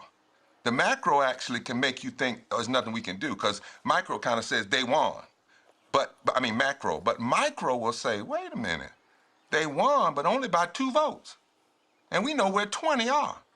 They won by 1,000 votes, but we 1,000 are. So micro actually will empower people. Macro sometimes disempowers people because it's only looking at the end result and not the data and how we got there and how we can get out of here. Folks, I want you to go to Repairs of the Breach website. Go to Repairs of the Breach website. If you have not signed up. And this is critically important. This is called doing the work. Okay? It's not just talking, it's doing the work. Bishop William Barber, we certainly appreciate you joining us. Thanks a lot. Thank you, my friend, always. God bless. All right, folks, it's time for Black Star Network Headlines with Brittany Noble.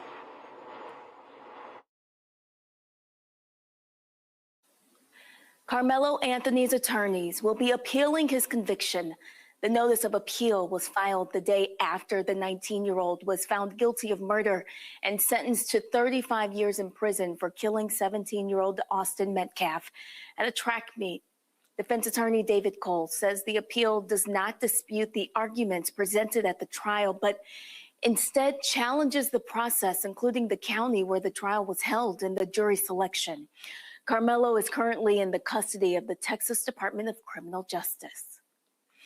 The Supreme Court could soon decide the future of one of the nation's newest execution methods. Alabama is asking the court to allow the execution of Jeffrey Lee using nitrogen gas after U.S. District Judge Emily Marks permanently blocked the state's nitrogen gas protocol. Marks ruled that the method violates the Eighth Amendment's ban on cruel and unusual punishment. The 11th Circuit later refused to put that ruling on hold. The challenge comes after witnesses at previous nitrogen gas executions reported seeing inmates shake, gasp, and pull at their restraints. Lee was sentenced to death for the 1998 killings of Jimmy Ellis and Elaine Thompson. During a pawn shop robbery, a jury recommended a life sentence, but a judge later overruled that recommendation and imposed the death penalty. Alabama abolished judicial override in 2017. Nitrogen gas has been used in just 8 executions, all within the last 2 years. The Supreme Court's decisions could affect whether Alabama and other states continue using the method in the future death penalty cases. And a white Tennessee school board chair has resigned following backlash over a racist social media post that he made about a black teen accused of a fatal shooting. Alan Curry, the former chair of the Hollywood County School Board, ignited community outrage with his comment, "Get a rope," which he posted after the announcement of an 18-year-old black student being charged in May on the 8th during a mass shooting in Brownsville. The Aquarius Deshaun Lax is alleged to have shot 7 students during a gathering for pre-prom pictures at Brownsville Park, resulting in 6 injuries and 1 fatality. Many critics say that Curry's remarks were inappropriate and targeted directly at the black student. On Tuesday, Curry submitted his resignation and issued a formal apology. After serving Haywood County schools and our community for 14 years, effective immediately, I am resigning from the school board. I did not intend for the social media post to be hurtful or insensitive. I realize now that it was, and I am truly sorry. I certainly did not mean for it to be racist. For that, you have my heartfelt apology. I have spent my entire career trying to make our schools good and safe for our students.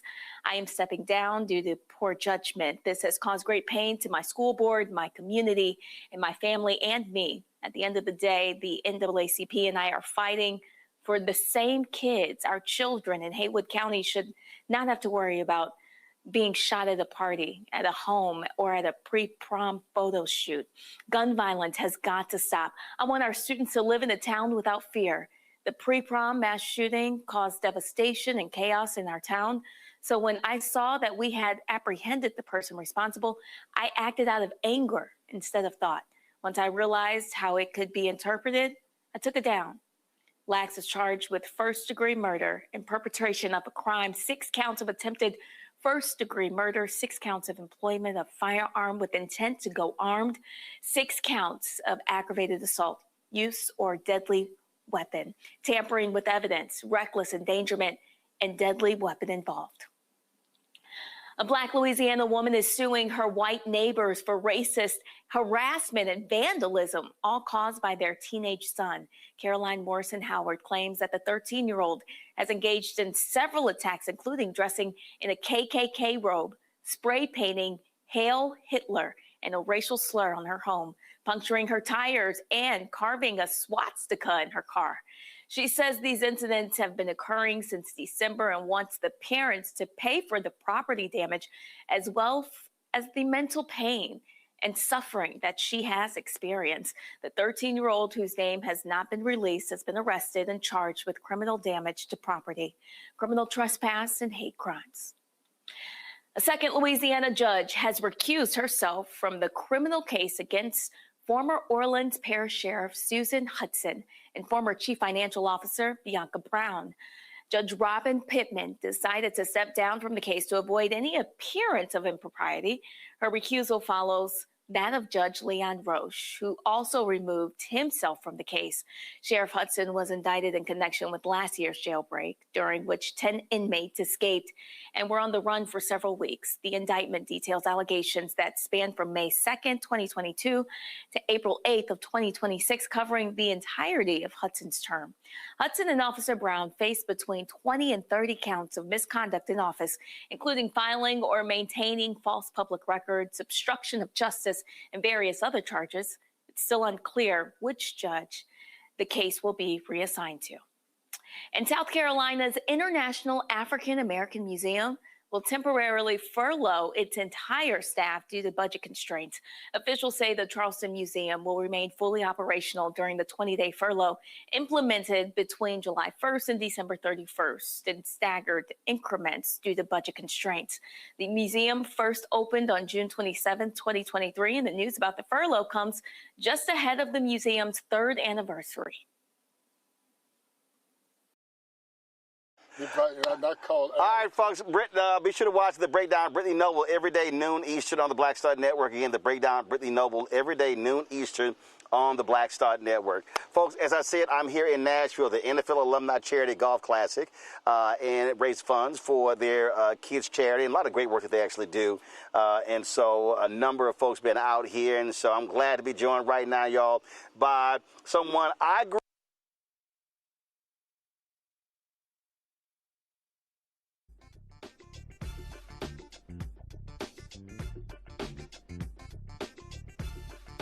All right, folks, let me tell you about Chapter. Now, if you're in Medicare or about to be, the system is not set up to work for you. Too much fine print, too many plans, and too many people making money off of your confusion. And look, we're used to this. We're no strangers to systems that don't have our best interests at heart. But we don't have to accept it when it comes to Medicare. That's why I'm telling you about Chapter. Their advisors are independent and honest. In fact, they're the only Medicare advisors that compare every plan nationwide. And they're focused on one thing: what works for you. If there's a better plan out there, they'll find it. If you're already in the right one, they'll tell you that too. There are no games. Just last year, people who switched with Chapter saved an average of $1,100. It's 20 minutes and a real person. It's completely free. My parents actually have already called. My mom sent me a text. Folks, give Chapter a call at 724-264-8281, 724-264-8281, and connect with someone you can trust.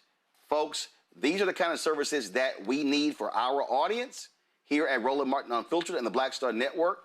So call Chapter right now, 724-264-8281. A decade of love, joy, and power. Black Voters Matter is 10 years old, and we are just getting started. This is love with a purpose. This is Black joy in motion. This is unstoppable power. Across campuses, neighborhoods, and back roads. Let's go! We show up not just to vote, but to be seen, to be heard, to belong. We ride together, we organize together. We remind each other that our voices matter, because they always have. Black Voters Matter is about more than ballots. It's about housing and healthcare, clean water and living wages, education, reproductive freedom, and dignity. It's about turning pain into action, turning belief into movement, turning community into power. We don't wait to be invited. We bring the energy. We bring the love. We bring the people. Because when Black communities come together, we don't just survive, we thrive. This is how change happens. This is how history moves. We organize, we build, we win.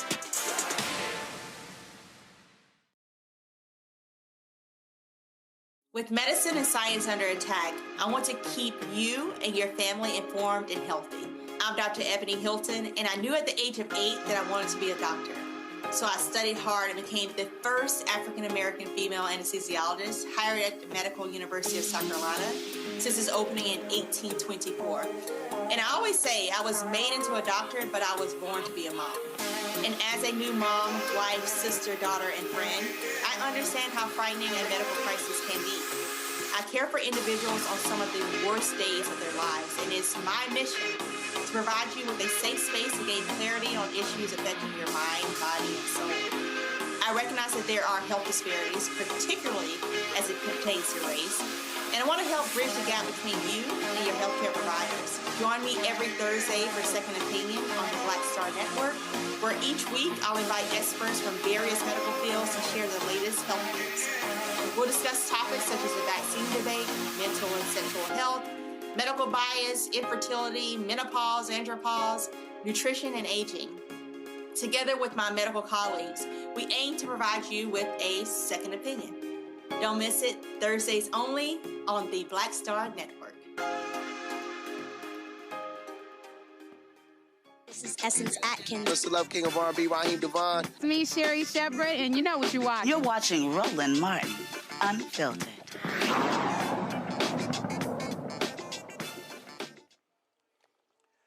Folks, I'm here in Nashville for the NFL Alumni Charity Golf Classic, and a number of greats who are here, Hall of Famers, and one of my personal favorites, I grew up watching him in Houston, number 52 for the Houston Oilers, Hall of Famer.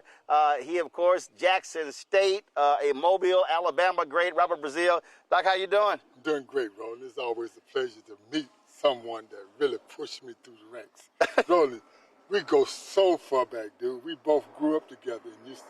I'm so happy that you're still rolling. You're doing good things. Doing what I do. Anything I can do for you, you know all you got to do is knock on doing door. Well, I appreciate it. We both unfiltered. You know that. Yeah, absolutely, absolutely. And, you know, I do hate the fact that we're in Nashville and Tennessee Titans used to be the Houston Oilers. And I'm a Tennessee Titan, though. I'm a Titan. I'm in the Ring of Honor. You're a Titan? I was born an Oiler. I'm a die Titan.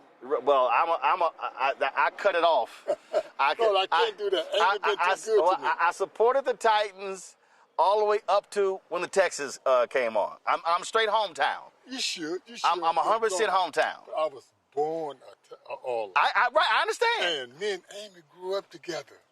So when she put me in the Ring of Honor, I had to become a Titan now. Gotcha. So I'm a die Titan. But you still an Oiler. Both. I'm both. You still an Oiler. I'm both. I'm a Titan right now, though. Let me ask you this here. So there's this huge debate going on. You got this college, this bill Ted Cruz is trying to push, and you got Nick Saban out there who's talking as well. And what they've done is they've tried to go around and recruit these black coaches when it comes to they want to reform college sports. Here's my problem. They want to deal with the athletes. They want to deal with the money. They want to deal with the transfers. But they ain't talking about all the money the coaches are getting paid. And this is the first time, finally, we're seeing athletes who are getting their fair share. And now all of a sudden, they all mad. And I got problems with that, where they want to now control the money the players are getting, but ain't nobody saying nothing about the coaches. Everybody want to control someone else's money. So I'm going to go along with you on that thought, because these players and also these coaches deserve every penny. You know what I heard this morning? A guy playing quarterback. Get ready for this. Signed a contract for $5 million. $500 million. Patrick Mahomes. Patrick Mahomes. Wow. Did he go to Jackson State? No, he did not. Texas Tech. Texas Tech. But look, getting back to your question, man, we need to fight for our rights, both for the kids and the coaches. See, and so you had the previous SCORE Act, and so now, of course, Ted Cruz is pushing this. And again, now I absolutely support when you talk about with these agents and what's going on there, because in the NFL, that was an issue. They certified agents. Too many players were getting screwed over. So true. Same thing, financial advisors, all of those. So I do believe that. But see, the NCAA, they don't want to call them employees. They want to do everything as if they're an employee except this. And I'm sorry, the schools and the NCAA, they've been making billions upon the backs of a lot of black ball players. And now you're seeing athletes picking up $500,000, $1 million, $2, $3 million a year. Some of them making more money in college than they are making in the pros. Sure enough is, Roland. On that point is that we know that there's money out there, and we know you got some dictatorship in everything that's done when it comes to football. Everybody wants to have their hand in the pot, and the people that always get the bag is the guy, the athlete, or the coaches. They don't get the real money they deserve. I'm all for everybody getting just like they did. We put a base out there. That's right. Put a base out there. I can deal with a base. If you rate it this high, this is your base, like a first round, a second round, a third round. But the first rounder can't get what the fifth rounder get. The fifth rounder can't get what the first rounder get. So you got to have something out there to make this settle. Yep. And you got to monitor, because I was raised around the devils. Well, nothing but devils out there when I come through, and they want to control everything. Right. Was deserving to me. I fired agent after agent. Mm-hmm. But I found, Ivy Black, which is a good friend of yours, and Gene Burrow, to get me out of it. I was like the 8th man on the line, all pro. My rookie year of the year, I made rookie of the year. And after the year, I made all pro. I was still the lowest paid quarterback in the Houston Oilers. Linebacker. So I had to get rid of my agent. Yeah, he had to go. He had to go. Before I let you go, you're a Jackson State alum, and you still got some folk mad at Deion because he left. But the whole thing is, listen, coaches come, coaches go, but people still should be supporting their programs. What would you say to a young kid out there why they should consider a HBCU football program? First of all, let's get on the Deion thing. Deion, I want to personally thank you for what you did for me and Jackson State. And people that don't disagree, you need to learn the game. Deion did more for Jackson State since Walter and Robert Brazile came through that and brought us to that rank. Deion took us to another level where every weekend we was on TV. We was making money. Now, if I got one question, why not go to Jackson State? Why not go to Texas Southern? Why not go to Prairie View? I'm a 6th round, first round pick for my HBCU. And if I got anything to say to anybody, go to a HBCU. A 6th round pick who's in the Hall of Fame. All the way there. Walk right in through the door. That's it. Always good to see you, my brother. Thank you, my brother. I appreciate it. Thanks a bunch. Thank you. How did you hit him today? Roland, I picked up the game of putting, and there's 2 things I'm going to promise you that I'm going to do. Either it's going to go in or I'm going to miss it.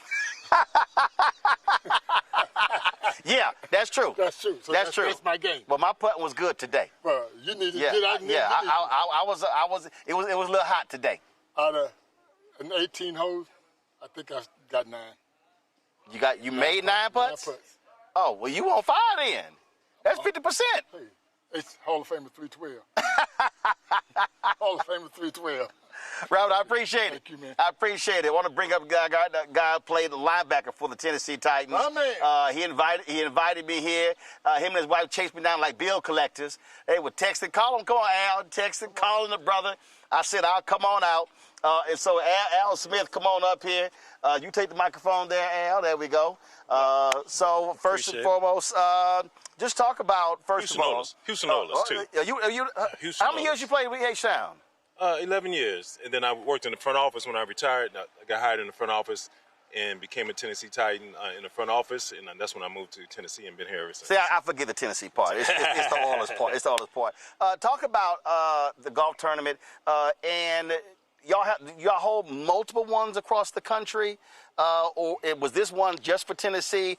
Give folks an understanding what the NFL alumni does. Well, the NFL alumni is obviously is across the country, mostly in NFL cities. The one we have here is the NFL Alumni Tennessee Golf Classic for Tennessee that benefits charities in Tennessee and people in Tennessee. But we have players come from all over Atlanta, across the country, Hall of Famers, just like you had on, whether it be Robert Brazile, Marcus Allen, Derek Dickinson was in the house today. Everybody was here enjoying themselves. And we have it across the country, but everyone in different cities, whether it be Dallas or what have you, they have their own NFL alumni tournament there. I don't care about Dallas. I got somebody director here, be a Cowboys fan, but he also tired of losing. But go ahead. Yeah, but it's across the country, but our focus here is Tennessee and giving back to the Tennesseans and uplifting the people here. Talk about the charity that's helped. It's helped American Cancer Society, NFL Alumni Charities. NFL Alumni Charities are all kids-based, whether it be Big Brothers, Big Sisters, whether it be American Cancer Kids with Cancer, whether it be Boys and Girls Clubs, kids.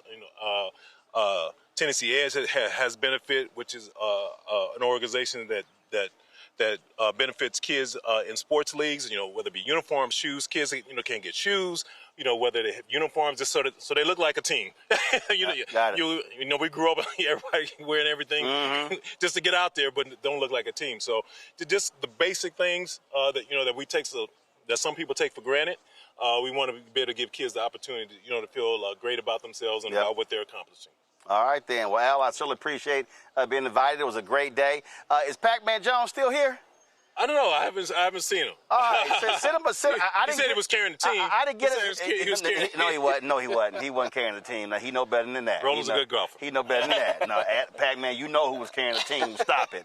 So let me know if he's in there, because he said, I want to do your show. Okay, I didn't get his number. I had to leave, so hit him up to see if he's still here, so we'll get him on. I'll give him a quick call. I don't know how much, time you got. All right, I appreciate it. Thanks for the invite. Thanks a bunch. Thank you. Appreciate it. All right. So, folks, we're going to try to get Pac-Man Jones, if he's still here. No, Javon Kirsch is still hanging out in there as well, so we'll try to grab him as well. Let's go to a quick break. We come back. We're going to do our shopblackstarnetwork.com segment, and then we'll have a little bit more here from Nashville at the NFL Alumni Charity Golf Classic right here, Roland Martin Unfiltered on the Black Star Network. All right, folks, let me tell you about Chapter. Now, if you're on Medicare or about to be, the system is not set up to work for you. Too much fine print, too many plans, and too many people making money off of your confusion. And look, we're used to this. We're no strangers to systems that don't have our best interests at heart. But we don't have to accept it when it comes to Medicare. That's why I'm telling you about Chapter. Their advisors are independent and honest. In fact, they're the only Medicare advisors that compare every plan nationwide. And they're focused on one thing: what works for you. If there's a better plan out there, they'll find it. If you're already in the right one, they'll tell you that too. There are no games. Just last year, people who switched with Chapter saved an average of $1,100. It's 20 minutes and a real person. It's completely free. My parents actually have already called. My mom sent me a text. Folks, give Chapter a call at 724-264-8281, 724-264-8281, and connect with someone you can trust. Folks, these are the kind of services that we need for our audience here at Roland Martin Unfiltered and the Black Star Network. So call Chapter right now, 724-264-8281. Hello, I'm Paula J. Parker. Truly proud on the Proud Family, Louder and Prouder on Disney+. And you're watching Roland Martin Unfiltered.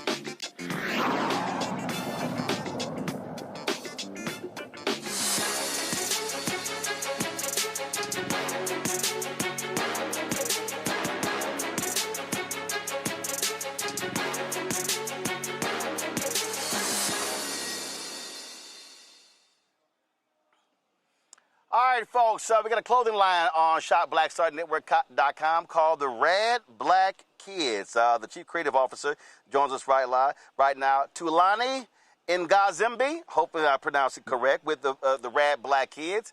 Glad to have you here. So tell us about this clothing line. You hit it right on the nail. Thanks for having me, Roland. Big fan. I started the brand in 2014. the whole thing started with a skateboard, if you want to believe it. I had graduated from my master's program as the valedictorian, and I studied in New York. I moved to California. I couldn't find a job, and so I decided to build a skateboard. I studied architecture, and I built a skateboard once before. I started longboarding, and I just couldn't afford one when I was in college. So when I got out of college and I needed something to do, I started with that. And the name, of course, the active word in there is black and the brand name, but then also the word rad refers to action sports and so on. And so I wanted to take the community, our community, and put us into action sports and expose the fact that not only are we there, but then to make product that centers Black people and the Black body inside of that space. Now, you've been doing this for the last 11 years, and you started in Portugal? No, I actually started in Long Beach, California. And I was in Long Beach for about 7 years. And, I learned how to design from tshirtforums.com. So I was just reading about t-shirts. I knew nothing about what I was doing. I was designing on Microsoft Word to start. And I started reading about the way that the Japanese approach design, about nostalgia. And I really vibed with that. There was something about a product and not wanting to develop a product in a capitalist sense, but just like, in terms of innovating to make the product cheaper. Our biggest focus with the brand has always been quality. So strangely enough, we did our first trade show 4 years after the brand started, and we started selling in Japan, of all places. But the factories I was using out in LA, I was using some of the best factories at the time. They were causing like 25% of returns, and that was the only way that I was living. So around 2019, I just felt this push to move somewhere where I could actually make the product a little bit better. So 3 days before the pandemic, I landed in Portugal, and I used that time of being locked down to just find factories and find people who would be willing to kind of take on this task of building the brand. Little did I know that would actually cause the brand to grow. Wow. Questions for my panel. Cameron, I'll start with you. This is amazing. Are you in stores anywhere outside of California? Yeah, we've sold before in Macy's, Bloomingdale's, Nordstrom.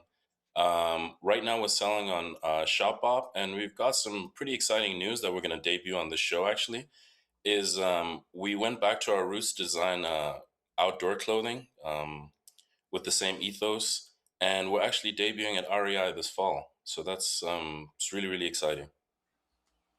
REI, congratulations. All right, Larry. Yeah, thank you. Yeah, can you talk about what do you think? Why do you think you've been? Yeah, can you hear me, Roland? Can you hear me? Yeah, we got you. Go ahead. Yep. Why do you think you've been successful? That's a pretty tough question. I would say that the most important part has been the community, because the biggest thing that we represent is I never used my name for the brand intentionally because I never wanted it to be about me. When I graduated, I was a valedictorian. I thought to myself, my life was going to change. I was planning to do my doctorate, and things kind of fell through. And when I saw that I couldn't find a job, it really forced me to look at the system that existed, that a person who studied in a STEM field for a master's couldn't find work.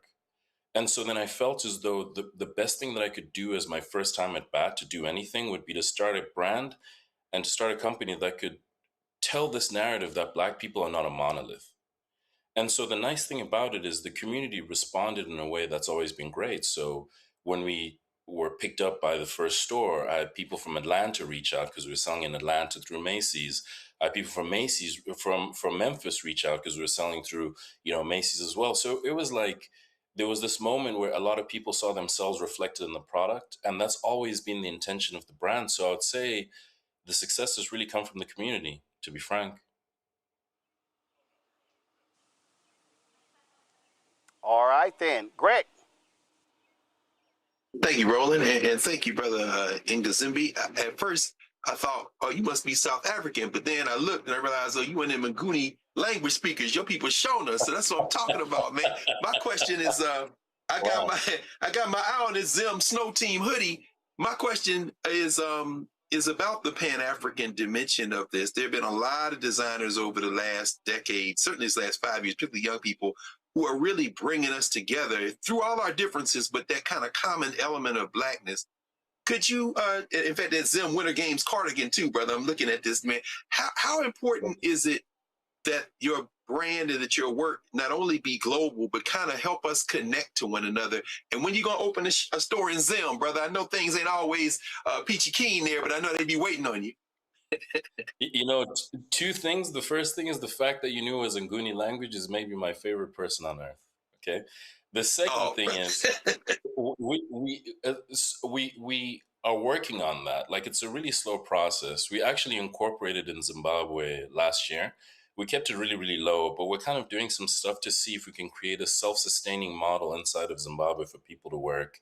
And the whole idea is to kind of do like a diaspora connection, as well as connecting Black people from everywhere else with Zimbabwe. And so to create some sort of artistic like network. The other part of this that I have to mention is, we've been lucky. Over the years, we've gone to some fashion weeks, New York. We showed in Paris before, which is exciting. And the most impressed I've ever been, and this is not just saying it, it's when I went to a show in Algeria with African designers. That was the most blown away I've ever been. Because I think what's happening now is that when you talk about, and it wasn't just African designers, mind you, it was folks from the Caribbean as well. It was some African-American designers as well. There was this synergy of people who are deeply trying to connect with who we are, but then do it with their own lens, which is what the Rad Black Kids wants to do too. Yes. Because the language in which I'm approaching African design is with the lens of saying, I accidentally got into snowboarding, and I used to compete in snowboarding at Cal State Long Beach. And so accidentally this thing happened in my life, but it ended up informing who I became as a person and as a designer. And so my aesthetic of how I look at Pan-African clothing is within this global sensibility. There's this sensibility that this belongs to us. This is also a space that we exist in. And so I remember there was a brand when we were in Algeria that was an Ethiopian designer who was doing these jackets that were so forward thinking. I couldn't actually understand how her brain was working to make that. But still, it was within the lens of Ethiopian design, and it was still within the lens of how do I show what my people do and who it is that I am, and offer something of value that adds to the aesthetic, not just the aesthetic of just us as Black people across the diaspora, but us as designers within the sense of how do we compete with everybody else in the space. Thank you, man. All right, then. So, folks, so do this here. So the Rad Black Kids, folks, go to shopblackstarnetwork.com. Take a look at their products. Again, when you support their products, you support this show as well. So go to our marketplace segment. You will see the Rad Black Kids. You see all their products there on the website. You see it right there. So please get their products. My brother, I certainly appreciate it. Thank you so very much for joining us. Thank you, Roland. I appreciate the opportunity. Thank you so much. All right, then. Hopefully, we'll bring the show down to Portugal, and then we'll hook up. I'd be honored. I'd be honored to host. All right, then. I certainly appreciate it. I appreciate it. Thank you so very much. All right, y'all. I'm going to talk to one more player from here in Nashville, the NFL Alumni Charity Golf Classic. Y'all might remember him. He had a nickname. He was called the Freak. Javon Kurz, what's up? What's going on, Doc? Freak out. I'm doing great, man. Doing good? Yeah, great day to come and swing some I'll golf hold clubs. it up to you right there. There you go. Great day to come out and swing some golf clubs, man. Yeah, it was a gorgeous day, and so lots of fun. One of the things we're just talking to Al, we're talking about Brazil as well, and look, I play golf all around the country. I play in a lot of these tournaments, and people always like, man, you always playing golf, but I'm trying to explain to them, they also don't realize there are a number of nonprofits that absolutely depend upon the resources that are raised for tournaments like this. People have no idea how much it costs to run nonprofits. You see cuts are being made, philanthropy people are cutting back. And so, folks, it's not just about fun. It really is about helping these organizations sustain themselves. It's giving back. I mean, when I first got into golf and went to my first tournament, it was a pretty cool deal because, like, the friendships you make on the golf course, like with people that volunteer their time and also donate a lot of money, just going out on the course with those guys, it's always good, but the big picture is always giving back. Yep, absolutely. Just slide this way right here. We're going to get you right in frame. It's all good. Yeah. I mean, you're right. And I tell people all the time, this is my 39th year. I took golf as my PE when I was at Texas A&M. I said, so probably top 3 all-time best decisions made in life because of literally the people you connect with, because of the amount of time you're spending with them. A lot of time. You're on that thing for at least 4 hours, especially if you're playing in a tournament, a scramble or something. It can be at least 5 or 6 hours. So you're going to be out there. You might as well have a good time and then make connections. Make connections, because when we come out as former players, we like catching up with guys. Like I probably like got pictures with all the former football players I saw and exchange numbers. So we can like do this again, like somewhere else, and like help someone else's cause out as well. Now, I was talking with last night, even out there today. I tell people, look, don't ask my opinion if you do not want an honest answer. The show is called Rolling Martin Unfiltered. So I had a woman showed me her video. She says, okay, give me your honest assessment of my swing. And I saw it. I was like, oh, that's an F. Yeah. She's like, wait a minute. She said, you could be nice. I said, well, if your swing was nicer. I said, listen, don't. And I told her, I said, it's no disrespect. I said, but if you want to do this, you're going to need to put that work in. And same thing, it's a lot of guys who are former NFL players, NBA players, who think, oh yeah, I can easily do this here. And I go, okay. No. It's a different, the same energy that you took to execute that, you're going to do it for this here as well. That's the thing. And so because of that reason, I don't get mad at myself, because I know when I played football, I was doing football 8 days a week, and it's only 7 days in a week. So I was doing it 8 days a week. So like it's definitely one of those games. Like you gotta like be out there. You gotta put in the time, because it's not going to just happen. You're not just going to just wake up one day and just start hitting the ball perfectly. You may hit 1 or 2 perfect, but you're not going to hit it perfect. So you gotta put in the work. But do you bring that same intensity, that same the dedication that you brought to football, where you're like, no, I'm going to master this? Not yet. Not yet, but it takes time. I mean, like my days get kind of packed sometimes. I don't have time to go out and hit balls, but I do notice whenever I do lock in and I'm out there at least 3-4 days a week, it feels so good. For real. It feels so good, but it's definitely one of those. Does it feel better than sacking the quarterback, though? Oh, when you hit a nice one, when you hit a nice plush one, it's right there. It's like 6-7, 6-7. It's like right there. I got you. Well, man, it's certainly good to meet you. Glad to see you here. It was great playing in this tournament, and hope to be back next year. Definitely. I appreciate it. All right. I'm trying to win next year, though. Yeah, I don't know what somebody just brought me a gift. They said, hey, y'all won something. So I have no idea what score we turned in. Pac-Man Jones turned the scorecard in. Yeah. So y'all might want to double check it. Okay, now you guys got that one, but the team that turned in the 49. Are you serious? A 49? Okay, all right. We already know what that means. We already know what that means. As long as they have fun. Absolutely. Yeah. All right, Javon, I appreciate it, brother. My pleasure. Thanks a bunch. My pleasure. All right, folks, that is it for us. Let me thank Cameron. Let me thank Larry. Let me thank Greg for being on today's panel. I certainly appreciate it. Greg, I'm here in your city, in your state. We, of course, out here at this golf course. Glad to be here. Yes, there's a lot of stuff that with a lot of heroes, we did. You know, matter of fact. Yeah, a lot of heroes. In fact, let's do this. Actually, want to do this here. But yeah.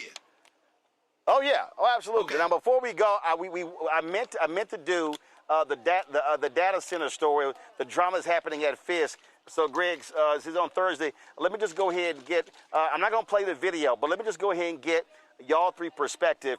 Because you got students that are protesting. Representative Jones, the president of Fisk, says she wants to put a data center on the Fisk University campus. They've had protests. People will say they don't like that. So let's just get your thoughts on that. Greg, I want to, your relationship with obviously Tennessee State and Nashville, I want you to weigh in on that. Yeah, I saw my man Cass Teague out there. I would say this very quickly, Roland. I am really concerned that this is the opening salvo in an attempt to buy data centers at HBCUs. Like Larry said earlier, maybe Cameron, you said it, a lot of them are in these small places, and I'm really scared because that's right down the street from Tennessee State, and Meharry is across the street. They could start trying to offer HBCUs what would seem like a whole lot of money to host, and you could look at it in Huntsville. You could see it in Jackson, Tennessee, with Lane College, Tuskegee. This might happen over and over again. But in terms of Nashville, brother, I would say this. I grew up as a Houston Oilers fan, Earl Campbell, all them guys, Dan Pastorini, Warren Moon, and I, from Nashville, don't accept the Tennessee Titans. So I'm just telling you now, brother. Why you say I was a Houston Oilers, Bum Phillips, and all them, brothers. So I'm just telling you, I don't watch NFL no more, but the Oilers stayed in Houston, brother. That's all. So I just want to say that too. Love you, Blue. Absolutely. Cameron, your thoughts again on this controversy of a data center on the campus of Fisk University. I think this is this actually ties back to what we talked about earlier in underfunding HBCUs, and so many HBCUs looking for whether it's quick or what they consider good money, but all money isn't good money. I'm pretty sure that for them to even be considering this, there was some maybe initial financial compensation, or they were told about how much money this may generate, but at what cost? You're going to spoil the land, you're going to spoil the water. The emissions that come out of this, while data centers are going to be needed and now in our future with the amount of data that we do need to store and process, putting this right in the heart of schools, it feels like old redlining. It feels like every time Cancer Alley down in Louisiana, it feels like them putting something right on a HBCU campus and maybe giving them a few dollars, even if it's a couple million up front. But then now you've turned a campus that is it's like building a campus on a power plant or building a campus on an industrial waste site over the years. And what will that do to the community? What will that do to the school? What will that do to so much? And what legacy will that leave for others? Real quick, let me get Larry here. Larry? Yeah, this is not a good idea, and hopefully the political pressure we've seen in the last couple of days, the president reverses this decision. It could be not only detrimental for HBCUs, for Black communities in terms of data centers and the economic impact, and also the environmental impact. All right, then. Folks, gentlemen, I certainly appreciate it. Thanks a lot. Folks, that is it for us. Tomorrow I'll be broadcasting live from Memphis. I'll be giving a speech tomorrow. The Juneteenth ceremony there, so look forward to being in Memphis tomorrow. And I'll be in Dallas on Saturday. Y'all support the work that we do. Join our Bring the Funk fan club. If you want to contribute via Cash App, use the Stripe QR code. You see it right here on the screen. If you're listening, go to blackstarnetwork.com. Check some money order. Make it payable to Roland Martin Unfiltered, P.O. Box 57196, Washington, D.C. 20037 at 0196. PayPal's R Martin Unfiltered, Venmo RM Unfiltered, Zelle Roland at RolandSMartin.com, Roland at RolandMartinUnfiltered.com. Of course, download the Black Star Network app, Apple phone, Android phone, Apple TV, Android TV, Roku, Amazon Fire TV, Xbox One, Samsung Smart TV. If you want to, of course, get our Roland Martin Unfiltered swag, all you got to do is go to shopblackstarnetwork.com, shopblackstarnetwork.com to get that. And then, of course, support our Black-owned products. You see it right there as well, shopblackstarnetwork.com. Folks, that is it for us. I'll leave you with this wonderful view of this gorgeous course here in Nashville. It's been an absolutely great time. We have the NFL Alumni Charity Golf Classic. Al Smith, certainly appreciate you inviting me out. And so this is, again, been a wonderful, wonderful day. Shout out to all the volunteers, everybody who've been out here working this course. And again, we're here at the Hermitage President's Reserve course in Old Hickory, Tennessee. Folks, that's it. I'll see y'all tomorrow right here on Roland Martin Unfiltered on the Black Star Network, live from Memphis, Tennessee. Holla!